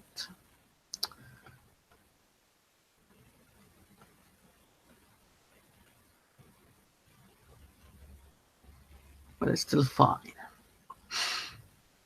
So I might actually win this duel. Maybe, maybe not. Okay, Fossil Teak.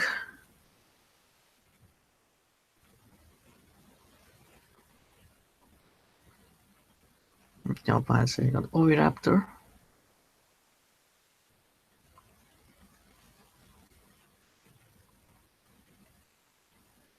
Actually, a pretty difficult duel. Normally, Dinosaurs are really good.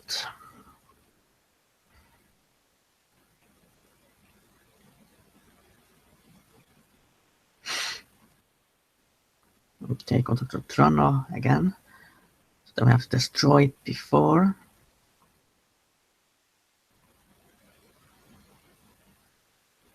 My opponent does anything.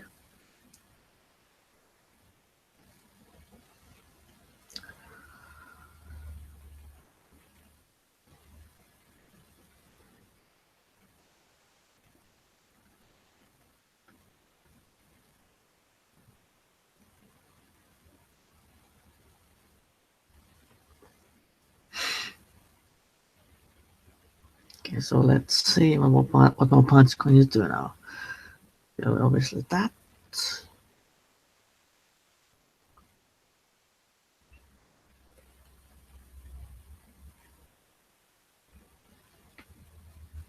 I'm going to wait until the battle phase.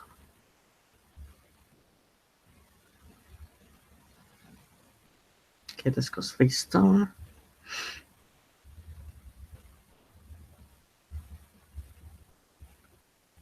Activate Twitch and destroy ultimate control Trano.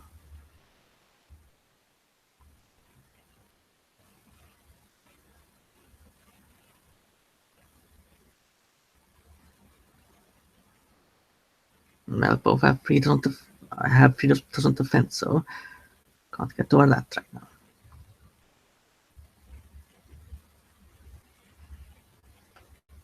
Unfortunately, I do get quite a lot of damage. But I think should be fine. Mostly.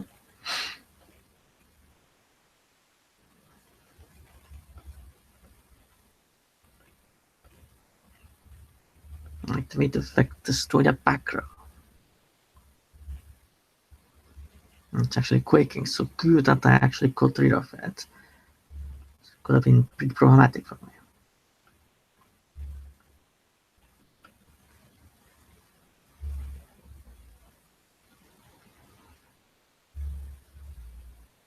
Okay, why activate that right now?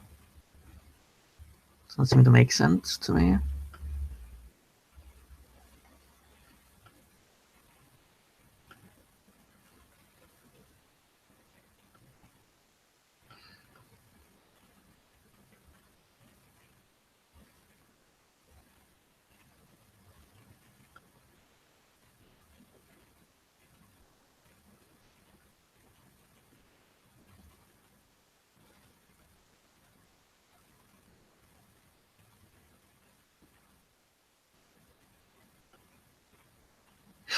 Then go for Kepler.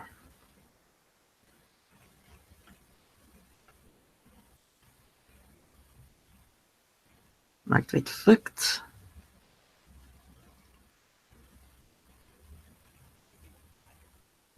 Search for Darkroom with the Swamp King.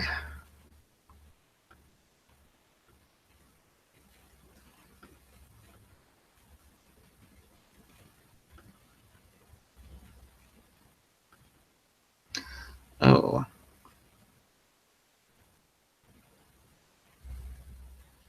Now that's actually I don't have enough DD monster in my graveyard.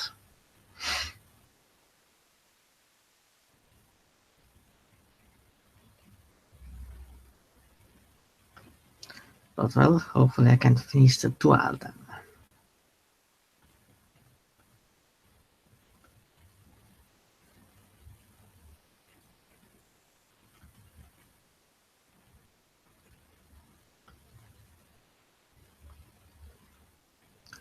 So yeah, this should be it.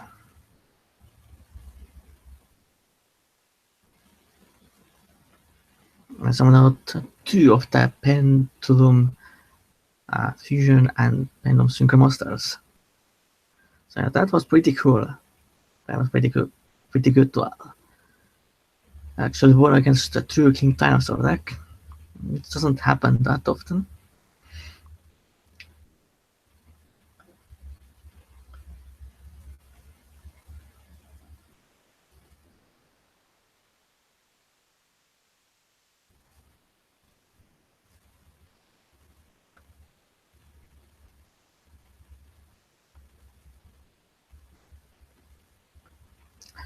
Okay, then let's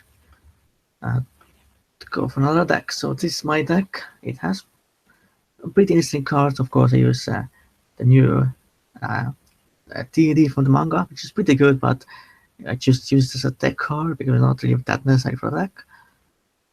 The rest of it is pretty standard aside from Nicola and some other cards as well. And the Devil X deck is very different from the real life version, especially because of all the OCG cards right now.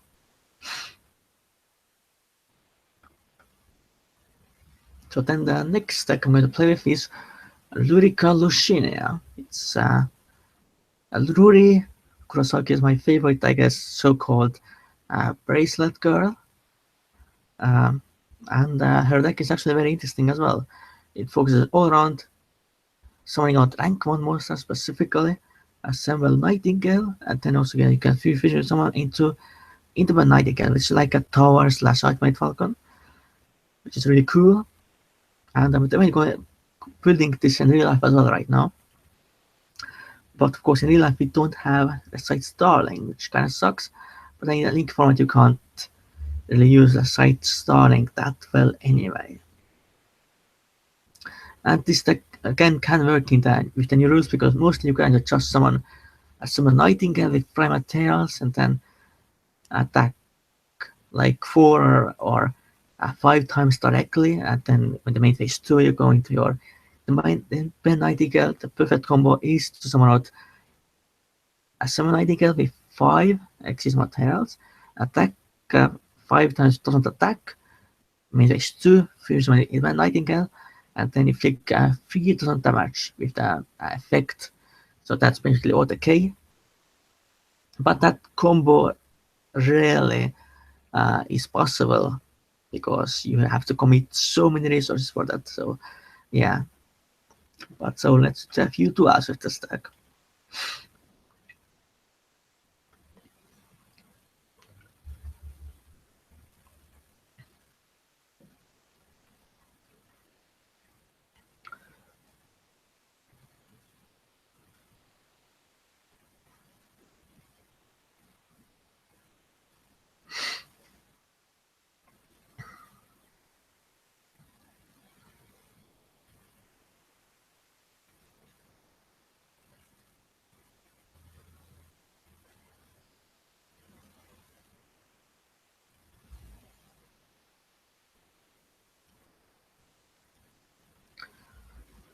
Okay, let's start. Mostly in this deck you want to go second because you kind of want to do as much damage as possible as...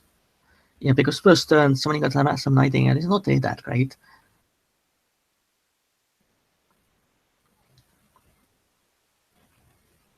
No, I guess it's Druid Dinosaurs. I do have a Forbidden Chalice for that Logia or something like that.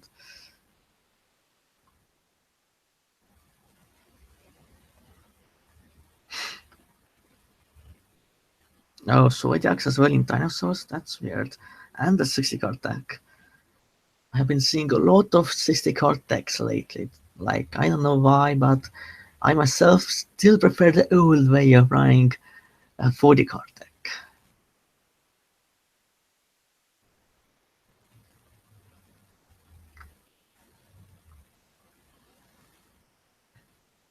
Especially now that Ghost Dash is so popular, I think 60 card decks will fall out of favor once again. Because that card can just easily negate the grass.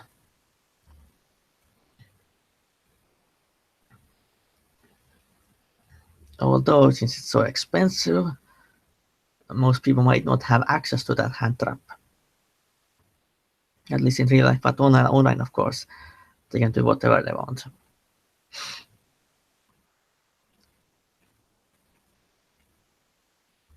Okay, what they could go for? Ilo, I guess. And then go for Tenglong and then go for like a rank 9. Most likely. Yeah, that's what I thought. My hand is not bad, it's pretty decent. No, actually going for that instead. Okay, that's interesting. Didn't expect that, so I guess it's the Young Sing version after all.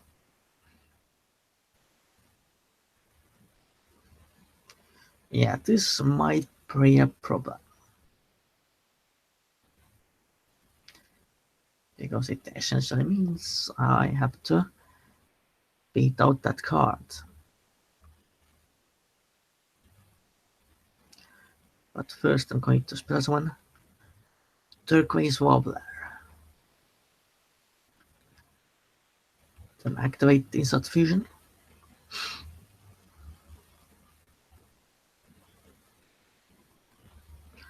And of course my opponent has to negate it.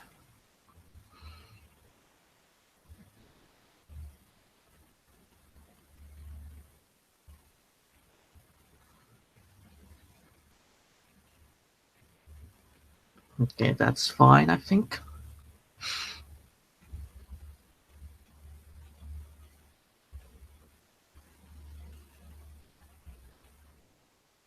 Now my opponent might actually go for Herald of Arc Light. Yeah, I can't let that happen.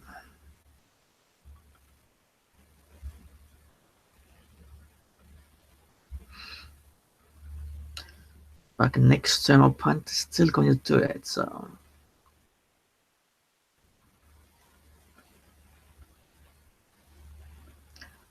Activate Swallow's Nest.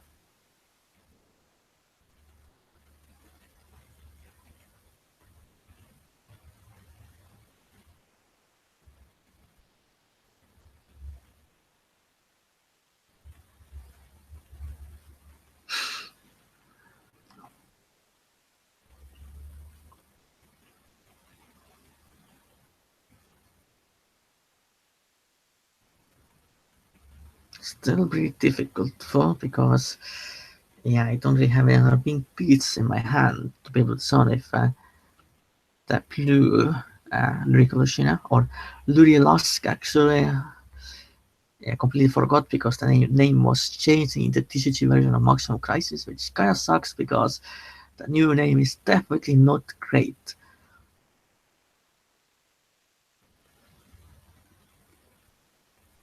Okay, what should do then?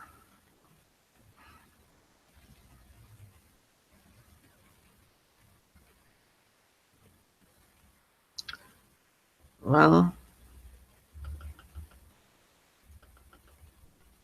just search another turquoise wobbler, I guess. I don't know.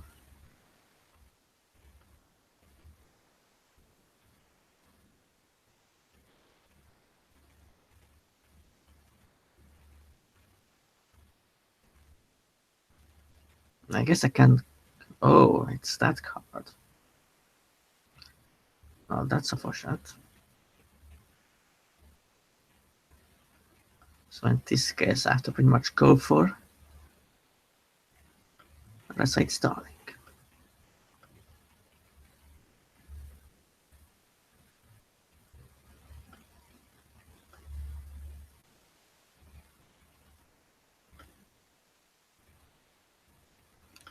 And get a first swallow.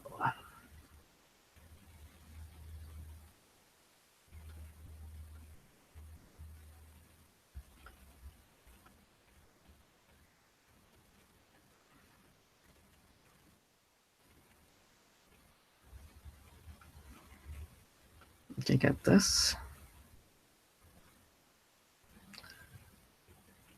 Then go for Assemble Nighting.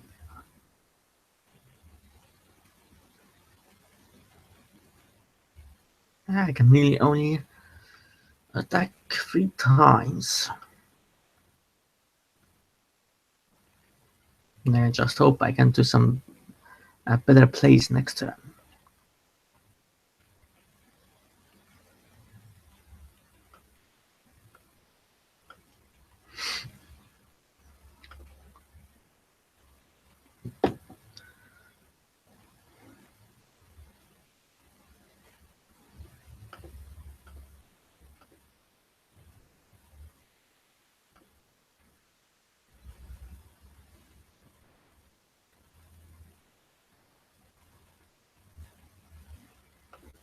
Game in phase 2, and I think I'm going to end my turn. I'm going to actually activate this affecting the trophies. So I kind of have to do it.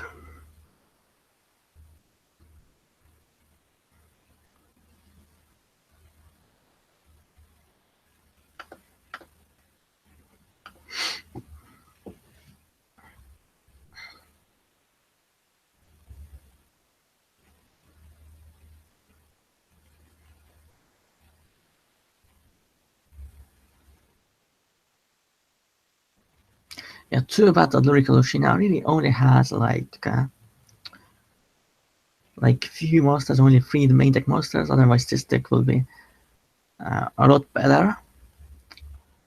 And also, at least it's actually a real deck, not like Wind Witches, which is just some kind of engine to summon Crystalling, but not really a real deck you can actually play with.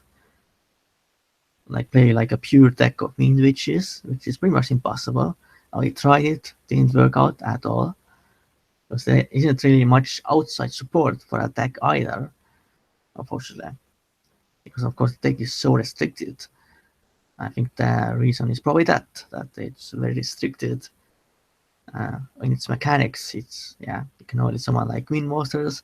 During that turn, you use any of the Wind Witch's effects.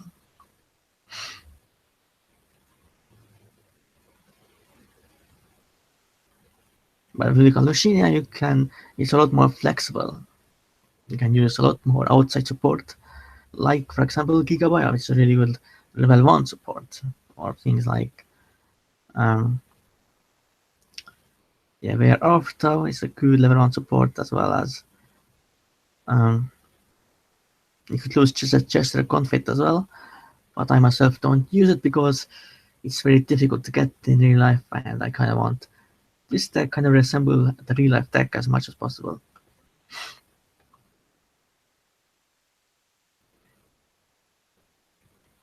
Okay, Tanglong. So opponent probably gets another Conda Trap. Yeah, I think I can't win this duel. Like, seems like almost impossible at this point.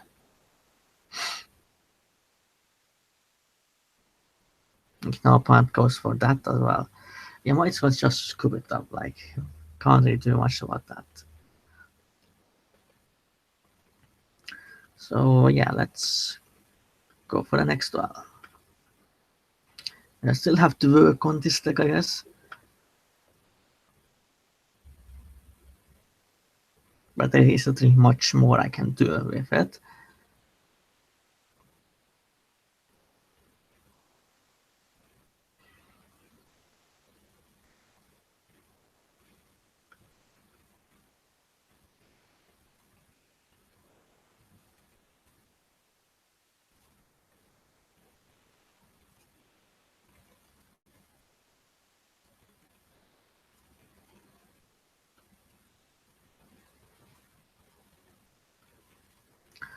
There's still no one.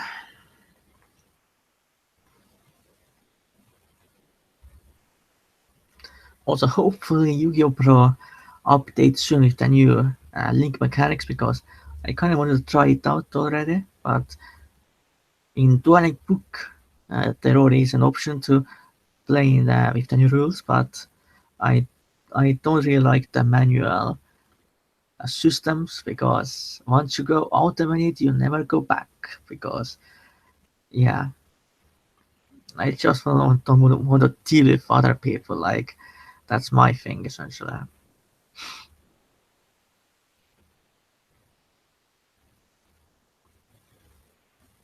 Yu-Gi-Oh! I can just go in and don't really have to talk to other people while I'm dueling.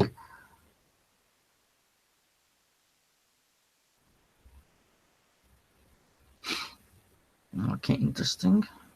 I guess what I'm going to do is, I guess no one does.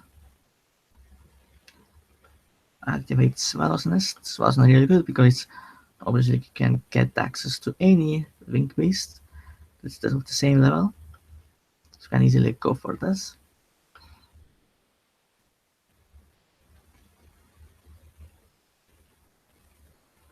I guess go for that as well. I already committed to my Nova Summon, so that's kind of bad. Then we're off though.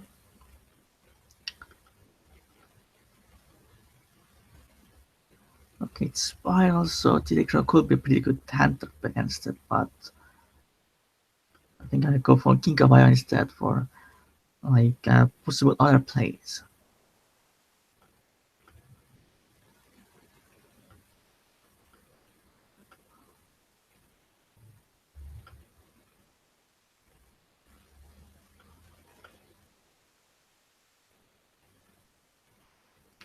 Then Instant Fusion, doesn't like Restrict.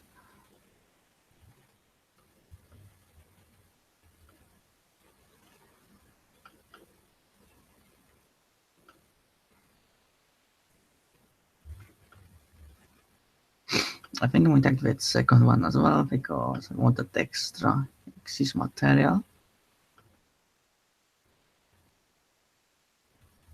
Just saying random one, doesn't really matter. But then I will have a summon, I think, only 5 materials, which is pretty good.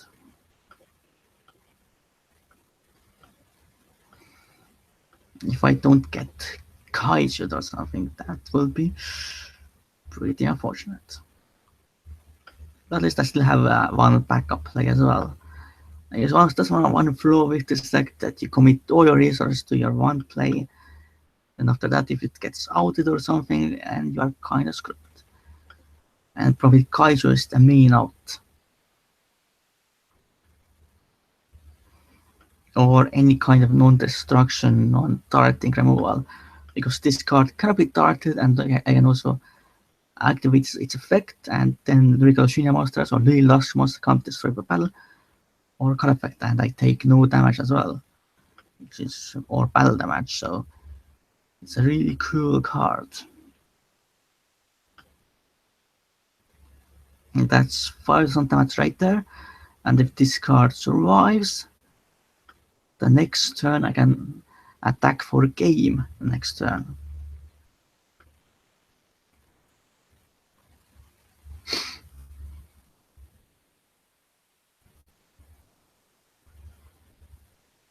Yeah, please don't get kaijus, lol.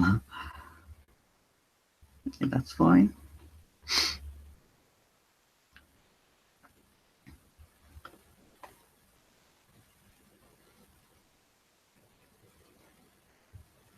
Okay, it's apparently fully armed.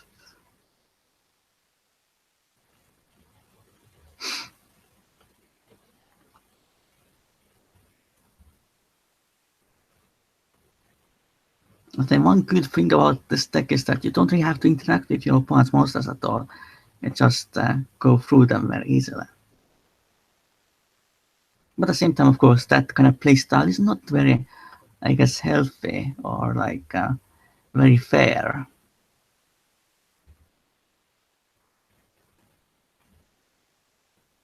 So this deck could be called a little bit degenerate, but I don't really care. I just play it for fun.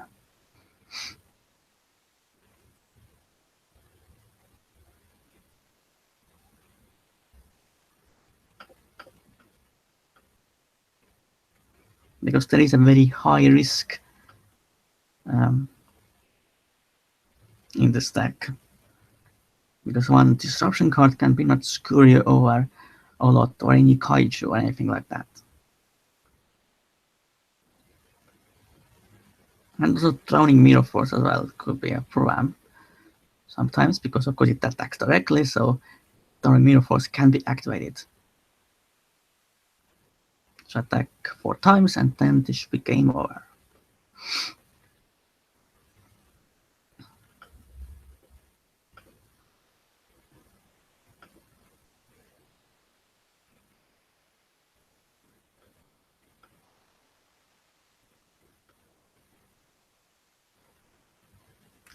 And that's the end of this duel. Like we do one last duel with this deck, and then we move on to the last deck of this live stream, which I think you probably already know what that deck will be. Because it's a deck, of course, the main deck of my Awakening of Sark series.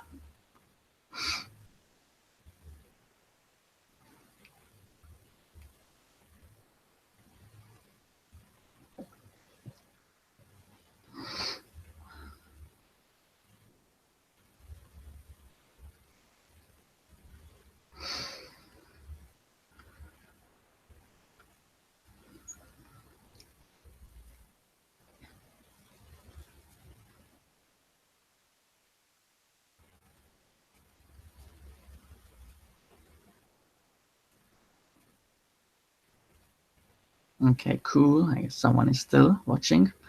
That's nice.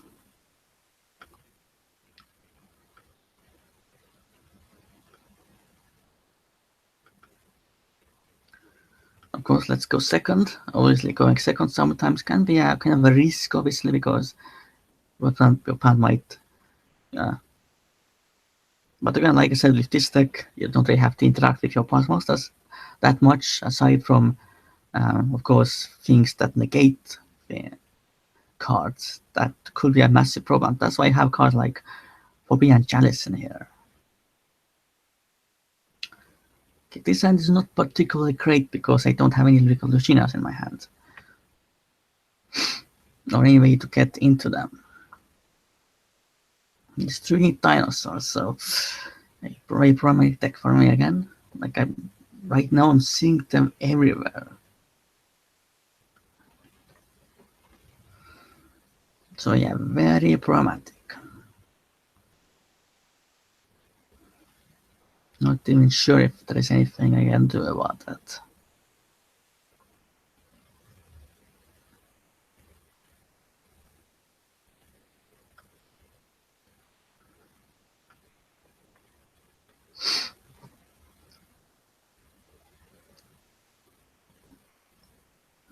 So my opponent can definitely summon Logia or True King of All Calamities. One of the two. Or maybe both, actually. Yeah, this is painful. I will try to play it out, but I think I'm going to lose. Like, there is no ifs about that, because that combo is just too much. Like what I'm supposed to do against that.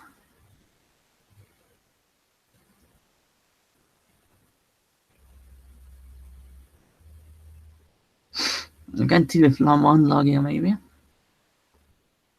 but not both all calamities and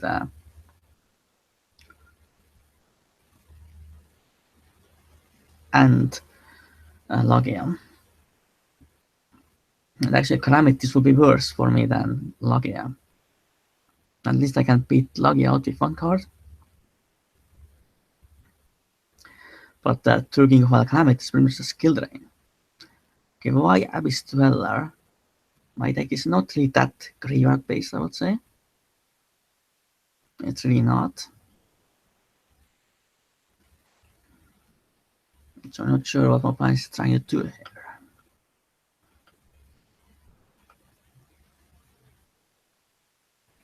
Okay, first going to pass one Turquoise Wobbler. Then activating Instant Fusion.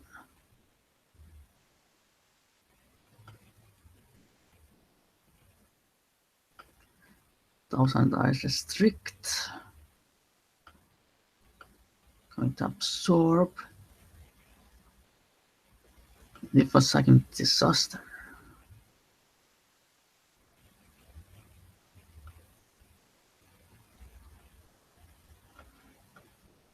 Going to recite Stalling. That's kinda need it.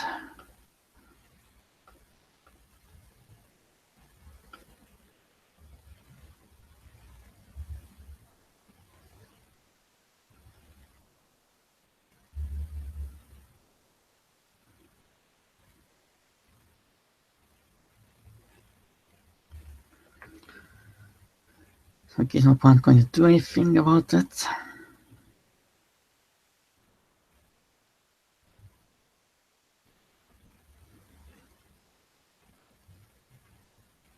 Okay, maybe Twin Vista is not really that great.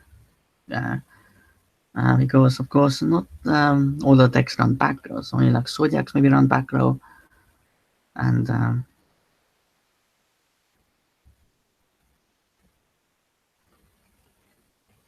maybe some other decks, but True King Dinosaurs don't really run back row.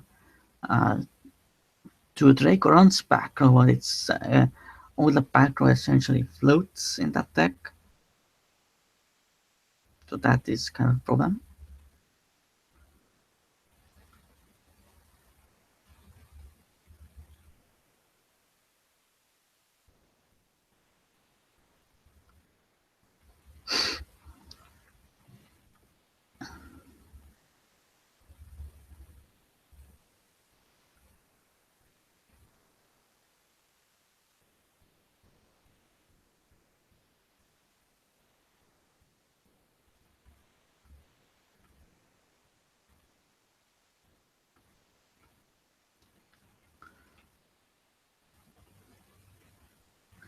Okay, first going to attack over the Viscerasaurus, because yeah, if I don't get rid of it, my opponent can do a lot more combos with that card.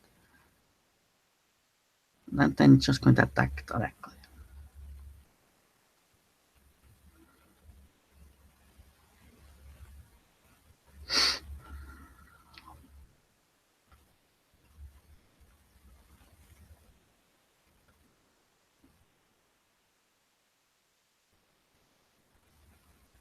And then I'm going to end my turn.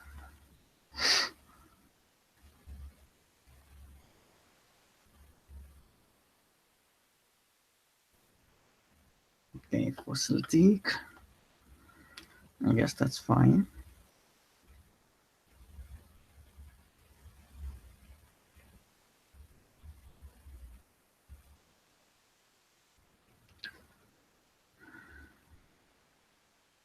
Yeah, don't I have to activate this effect right now because my opponent can just go into Tolka and then I can't activate that effect anymore.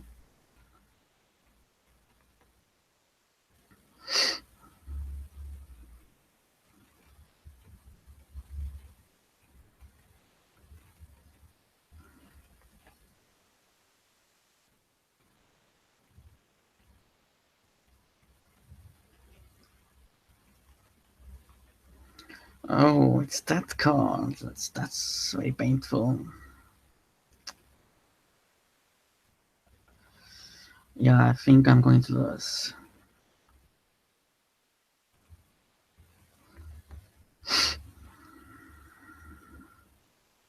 Yeah, it's over. Well then, I think let's try to do one more with this deck. And then we move on to the last 12. Because that was pretty bad. It just got completely slaughtered, I would say.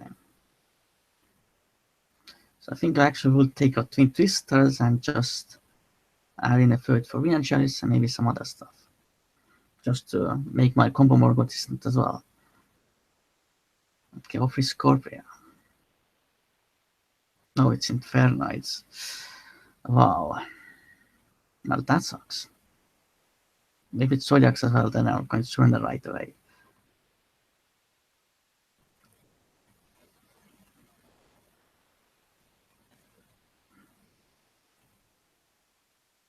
Okay, it's Zodiacs then. I'm done. Fuck that. Really can't do that. No. I guess let's try to do one more. But yeah. Kinda sucks. Yeah, this deck really can't do it against like most of the meta decks, I would say. At least against that decks that have a lot of negation and stuff like that.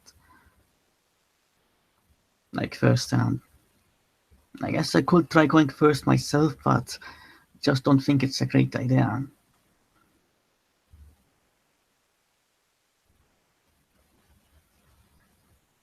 Okay, let's try one more. If this doesn't work out, then we definitely move on to the last deck.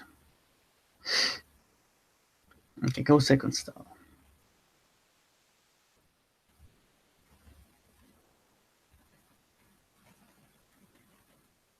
I have dual only against metal decks mostly.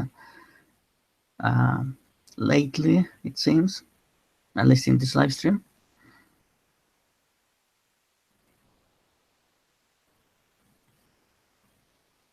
Like, I don't really mind playing against metal decks, but if I'm playing something like pretty low tier, then, wow, seriously, my opponent just quit. Well then, let's just move on to the last deck then. Like, okay, here's my Lyrical Lucina deck. It's pretty good, I would say.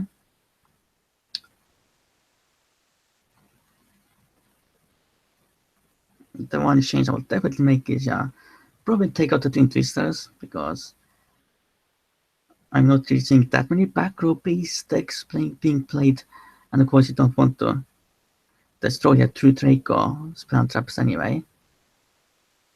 It's really only good against cards like the Growing Diagram, but then you might want to have just MST or something. Or Cosmic Cyclone is even better, but obviously I don't even have less access to that card than Twin Twisters.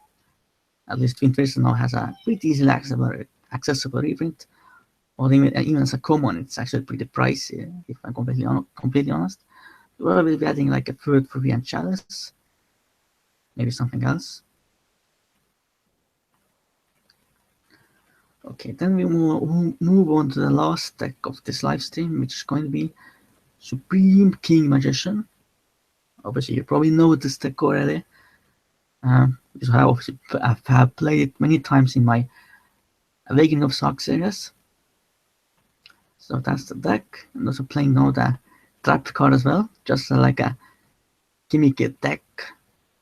Because if you control a Supreme Sark, you can destroy all monsters you control, except Sark, and then summon up to 4 Supreme King Dragon monsters with different names from the hand deck or X deck, which is pretty crazy.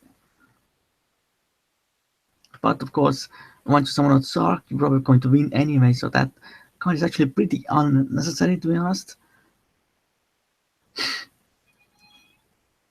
But kind of an overkill play. It's probably a very fun card to use. I definitely do want to build this deck in real life as fast as possible, but I might want to wait after the link format when those cards will be probably even cheaper then, because when the link format arrives, this deck probably will not be as great. but might be playable still. Because this deck is not as exodeck reliant, I guess. I mean, like exodeck reliant that you have to summon your pendulums from the exodeck.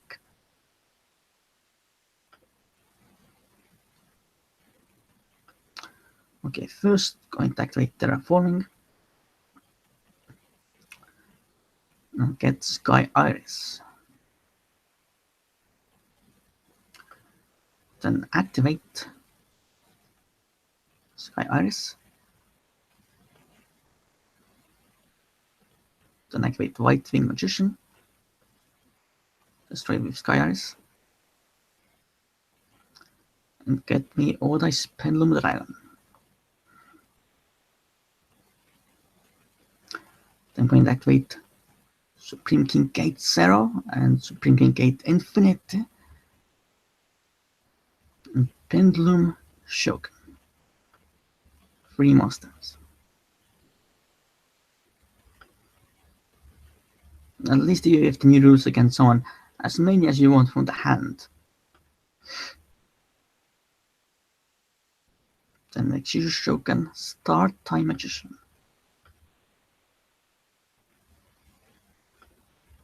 Then activate effect. Get me Astrograph Sorcerer. It was the main way to summon Supreme King Sark. Very nice. So that's a very good first one opening for this deck for sure. Another 60 card deck. Was it True Draco or True King Dinosaur? Probably True Draco because my opponent only has 6 cards in the deck deck.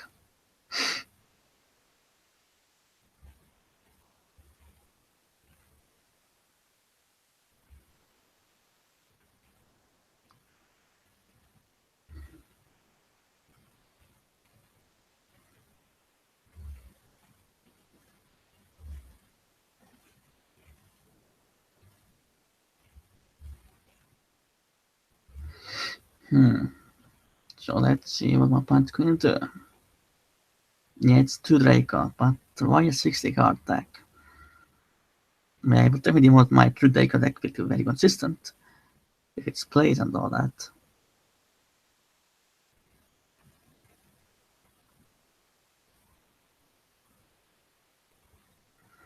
But I guess it works.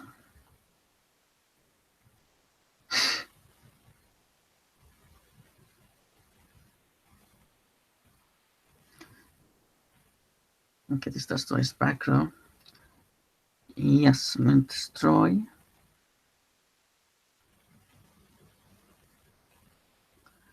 Or send Block Funk to the graveyard instead.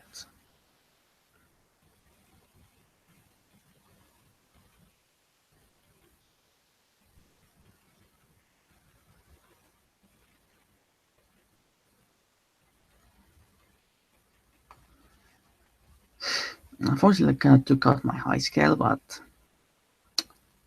hopefully it works. And I can actually summon Sark right now. So that's cool. I think.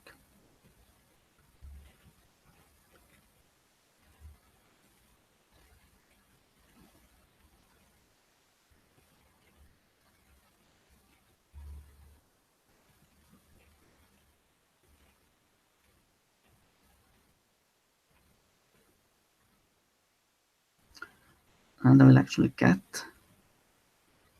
bringing some attack and odd eyes.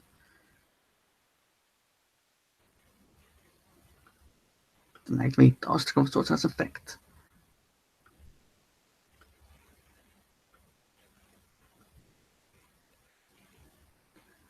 Togo Shogun.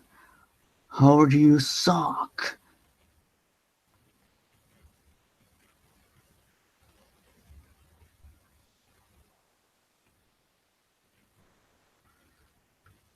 I guess then just attack. Is it the attack reduction permanent? If it is, then I might be kind of screwed.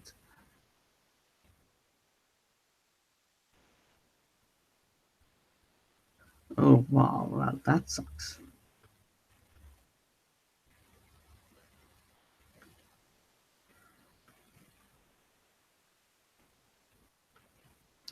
Yeah, definitely not good at all, essentially.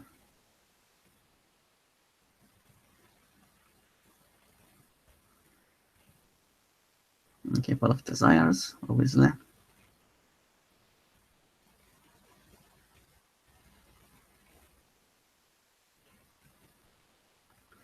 Yeah, that's actually pretty unfortunate. Well, at least I got it out, and that's what matters. Yeah, I really hate True Draco. I can definitely say that. Like, it's just a very stupid deck.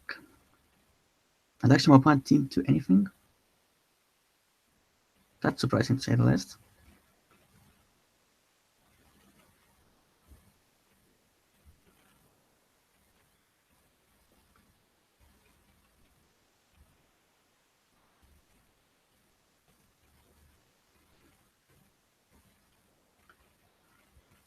Yes, Search of Infinity.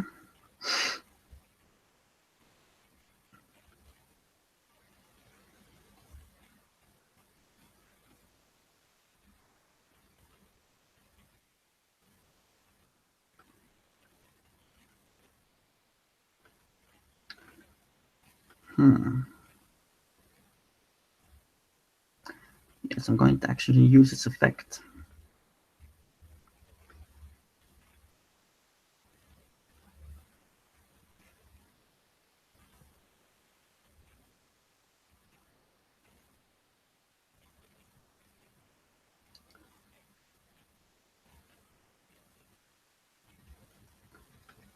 I'm going to search for Iris Magician.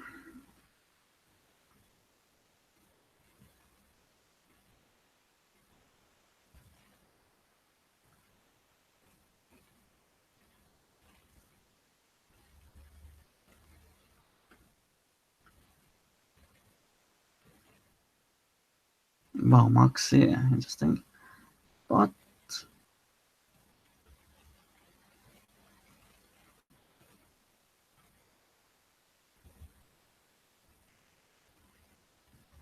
should be game either way.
Okay, Auda's Fusion.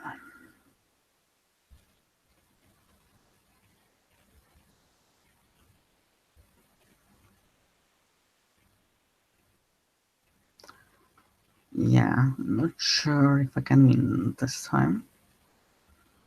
I think I might have missed a mistake.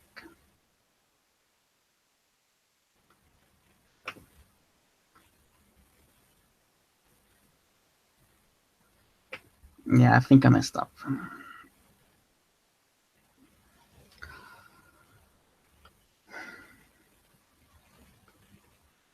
Okay, let's go for another duel then. And that attack reduction ability kind of screwed me over.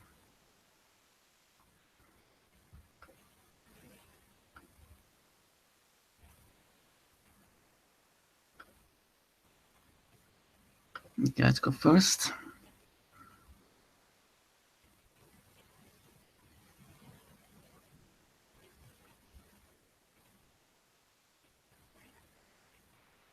Okay, so bringing down some Dark Worm.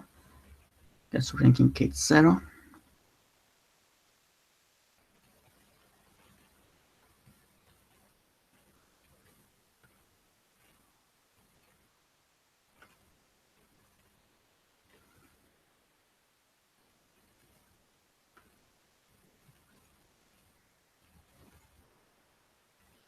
Actually, both.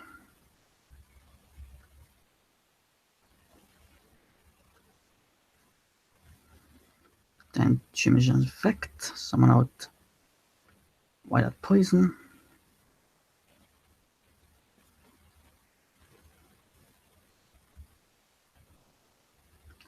Exiting the start Time Magician.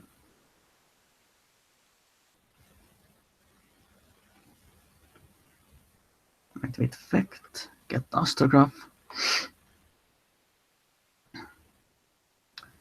Then issue Shoken to Supreme King Servant Dragon Dark Rebellion. And then my turn.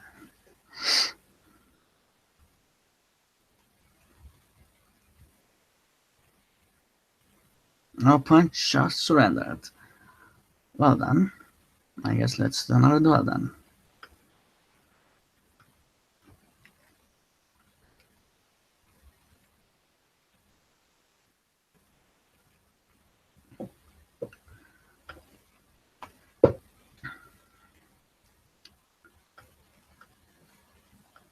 So yeah, we are definitely reaching the end of this live stream.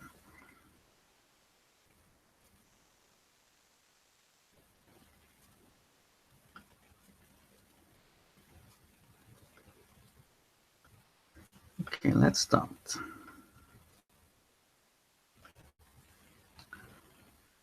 Okay, go first again. This end is pretty interesting, I guess.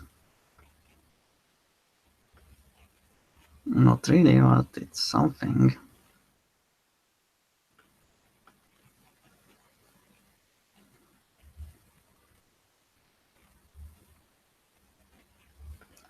Not really that great.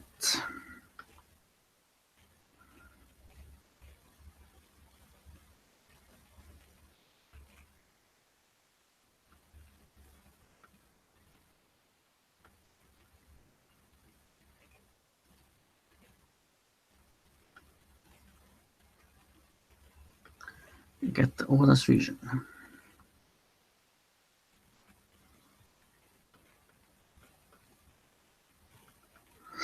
And yeah, in my turn. The next turn, if my opponent does something to it.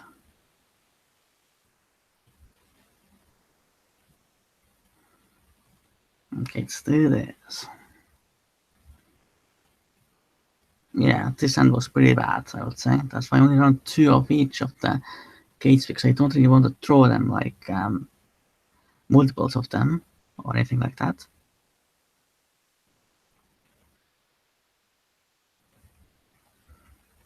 Okay, my opponent's definitely going to one's Crystal Wing Secret.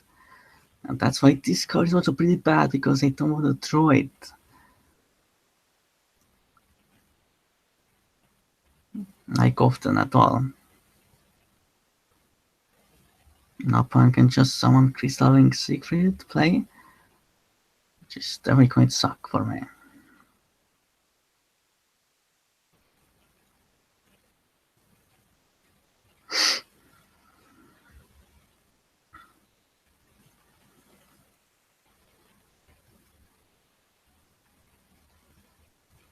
So I'm not sure what can I really do now.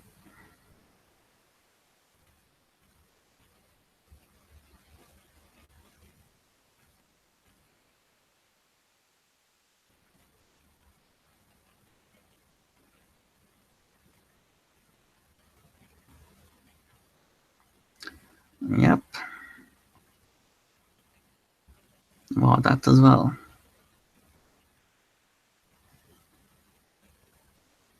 I think that's actually game over already. So yeah, that didn't go well, to say the least. Okay, let's try again.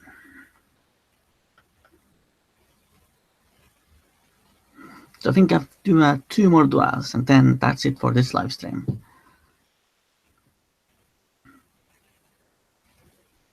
Yeah, definitely was pretty fun to play with all the decks from the ARC-V era. Yes, the Awakening of Saga series still continues. At least, yeah, at least 20 episodes altogether, which I think is a pretty good number for a mini-series. A Prophecy of Darov was 20 episodes as well, and might actually bring that series back. Because I'm definitely going to focus on my Prophecy decks post link format. And the new spellbook card is coming out as well in the set. So hopefully it's not going to be too expensive or very high rarity. Then I might still be screwed, and then yeah.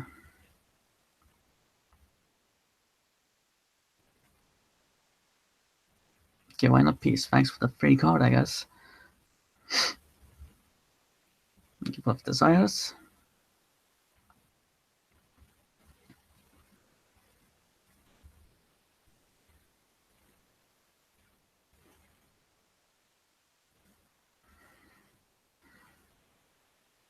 Okay, offer Scorpio.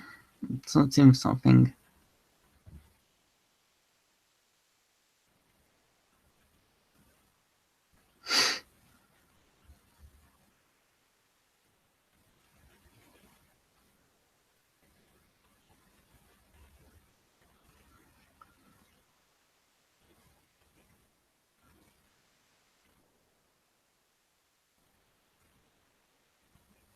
Well, don't tell me it's a Zodiac deck again. Like, come on.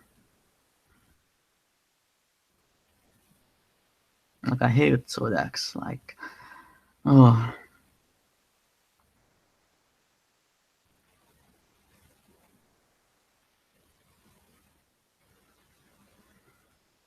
Yeah, very terrible. I'm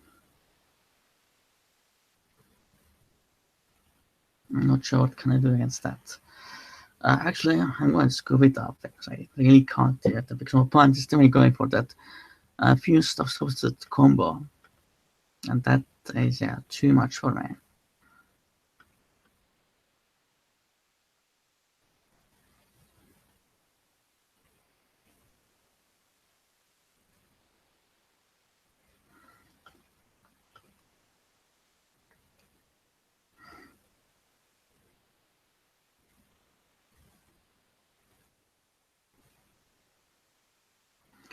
Okay, I go first.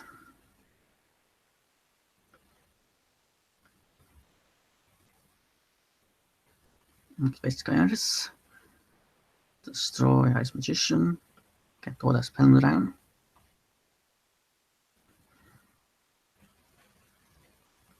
Activate effect. I think I'm going to go for Pendulum Combo Space Stuff for Disruption. And because it works very well with Start a Magician.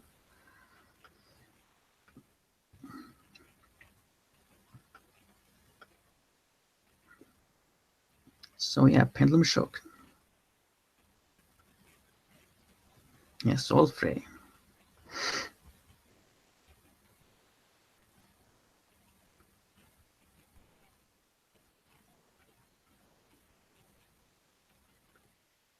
Lightweight effect. Summon this. Then XC summon to Start a Magician.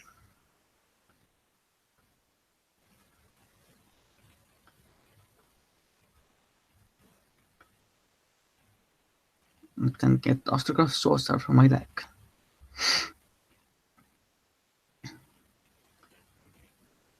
Set this and then my turn.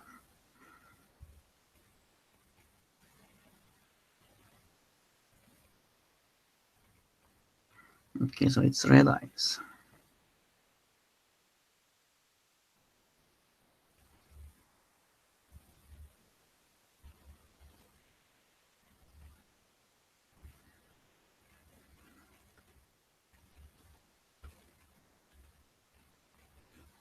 Okay, red eyes insight. I'm going to search for red eyes fusion, more than likely.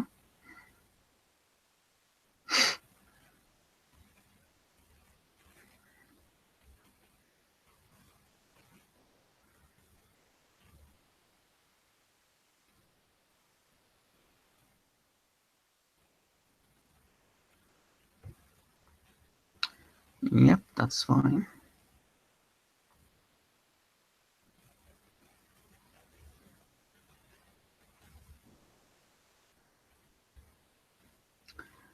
Yeah, I think I need to get rid of it immediately.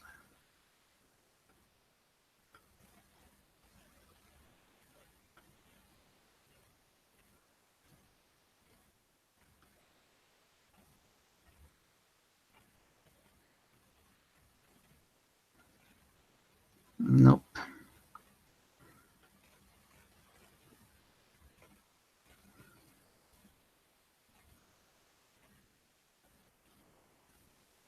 Okay, out of back row.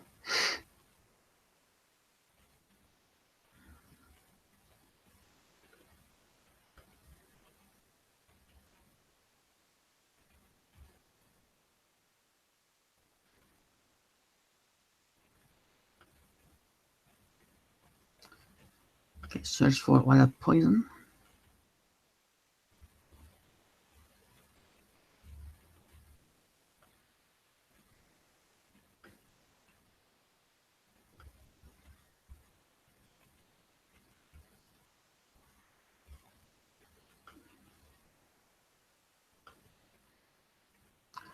Yeah, I figured it was that. Then activate Duster of Sorcerer.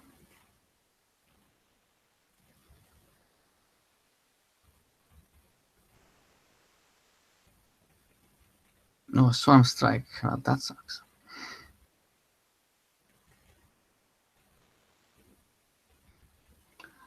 Well, it was paid out, essentially, in some sort of way. But that's good at least.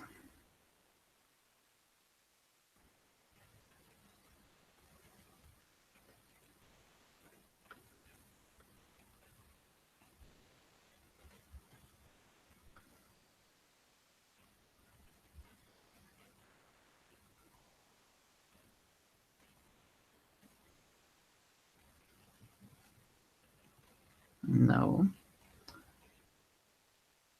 I guess get the Water's Vision. Why not? Then that activates. Our opponent just surrendered. So, yeah. So now we go for the last duel in this live stream, probably. We don't end up very badly, of course, very fast. So yeah, I love this deck. Definitely going to make it maybe in real life, because I think Sark is at least my second favorite card right now, and now actually third favorite. I think Exalt Honor Dark is still second place. I think it will be for a while. And of course, High Priestess will probably always be like a first place card for me. Don't think nothing will take her place essentially. But of course, things might change, but probably not. This in this hand is kind of weird, to be honest.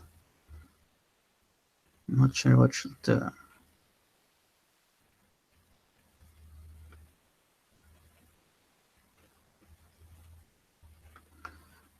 Okay, so thinking K0. Yeah, can't really do much in this case, just have to hope for the best, essentially. Just get another Wisdom Eye, so I have double Wisdom Eye right now.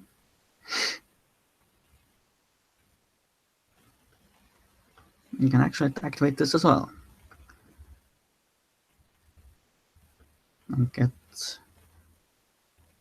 another Roll Dice.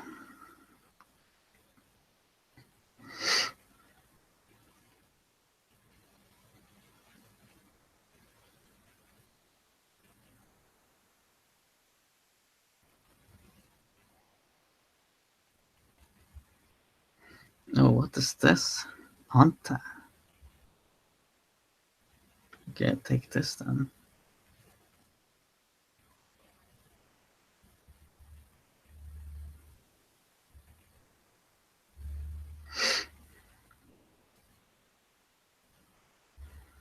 Okay, call me on the Time Lord.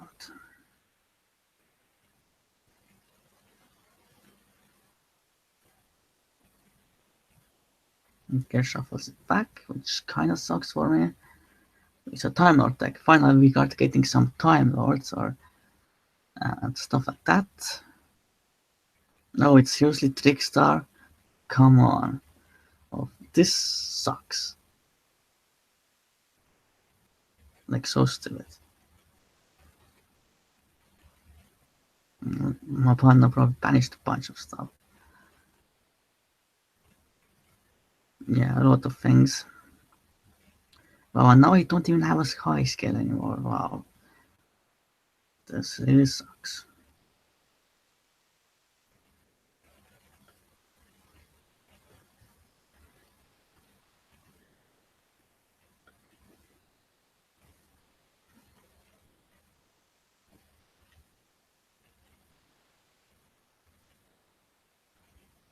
I guess I'm going to exceed someone like Shushoku. Bring some around Dark Rebellion. And then my turn. And that goes back.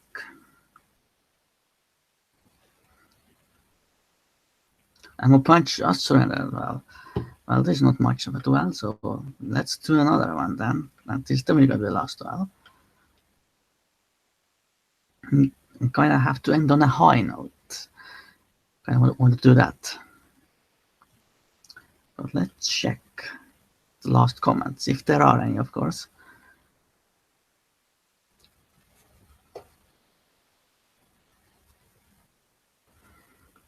Okay, it doesn't seem like it. Okay, so let's see. The last duel.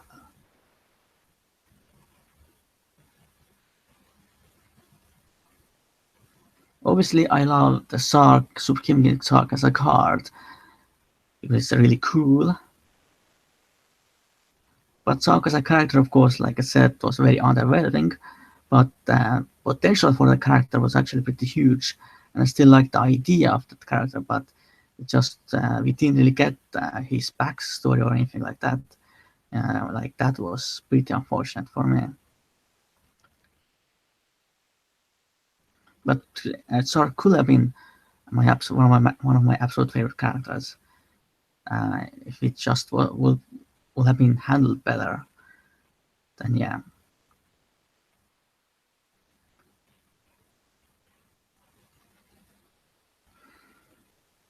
But yeah, I can't get what you want, I guess. At least not always.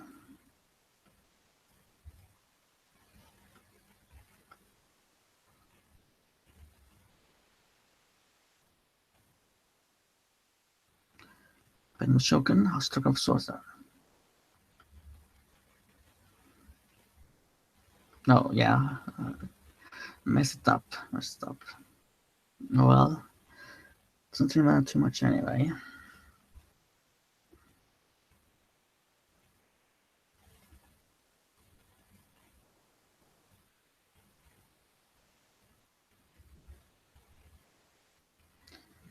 Yeah, Supreme King soundtrack on all dice, it's a level 8 unfortunately, so you can really only film someone with the Supreme King Kate scales or two surround dragons, which is kind of hard to do. But Twin Twisters, seriously, I'm going to waste Twin Twisters when I just activate Pendulum Call last turn? Unbelievably bad. Like, you can't be that bad, like, seriously.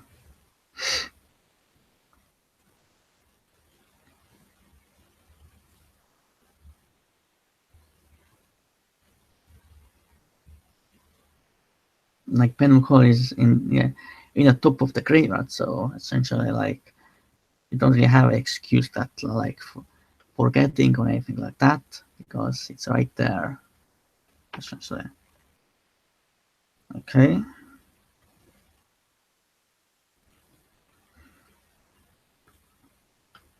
Activate Wisdom.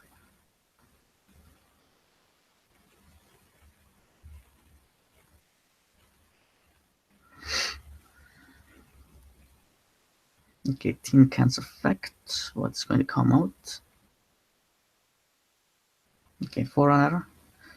Pretty difficult to get rid of, quite honestly. Yu-Gi-Oh Magician. Yu-Gi-Oh definitely becomes extremely important once, of course, the new rules come into effect. Of course, we still have a little bit of that ARC-V era still left in the TCG, but yeah, it's about 2 months, I think, still left, but not more than that, essentially. So Pendulum Shock, probably going to get striked.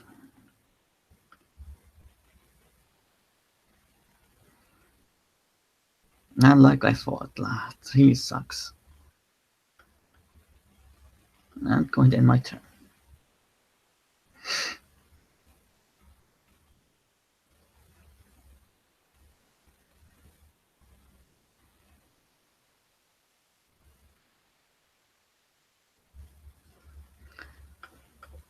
Probably should run Dragon Pit Magician or something in the stack, but space is very tight in the stack for sure. Wow, seriously? Well, I'm definitely not screwed then. Despite my opponent's massive misplay, I don't really have much of a momentum here. Wow, customize, seriously? Wow.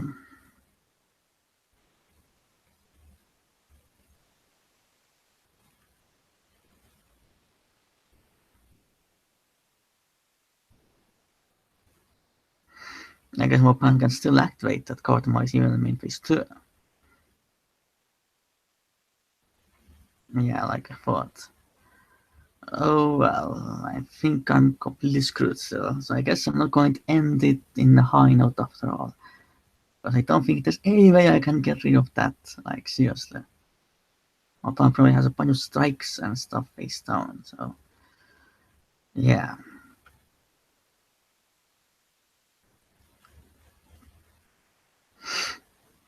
Extremely bad. Well, so what I'm worrying on that, at least my opponent didn't activate it on the pendulum zone, so we still have a chance. But probably not. Just the way it is.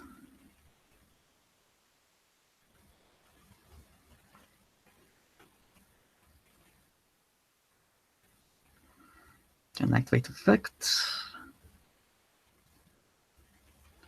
Actually, there is one chance. Actually, it's probably not going to work because I can't target anything. But it's something nevertheless. Maybe I can do it.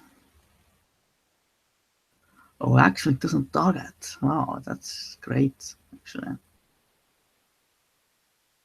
think I can do something.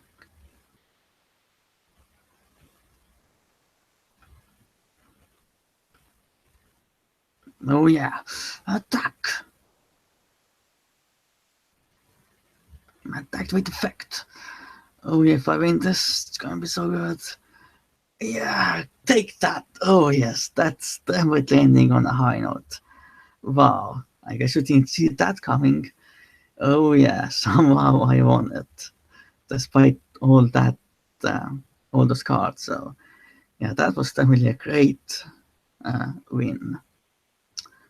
So I think that's it for this end of ARC-V livestream. Of course, should have probably done this livestream sooner, but a day before Reigns is a pretty good time to do it as well. So I checked the comments last time. If you have any last questions or something, probably not, but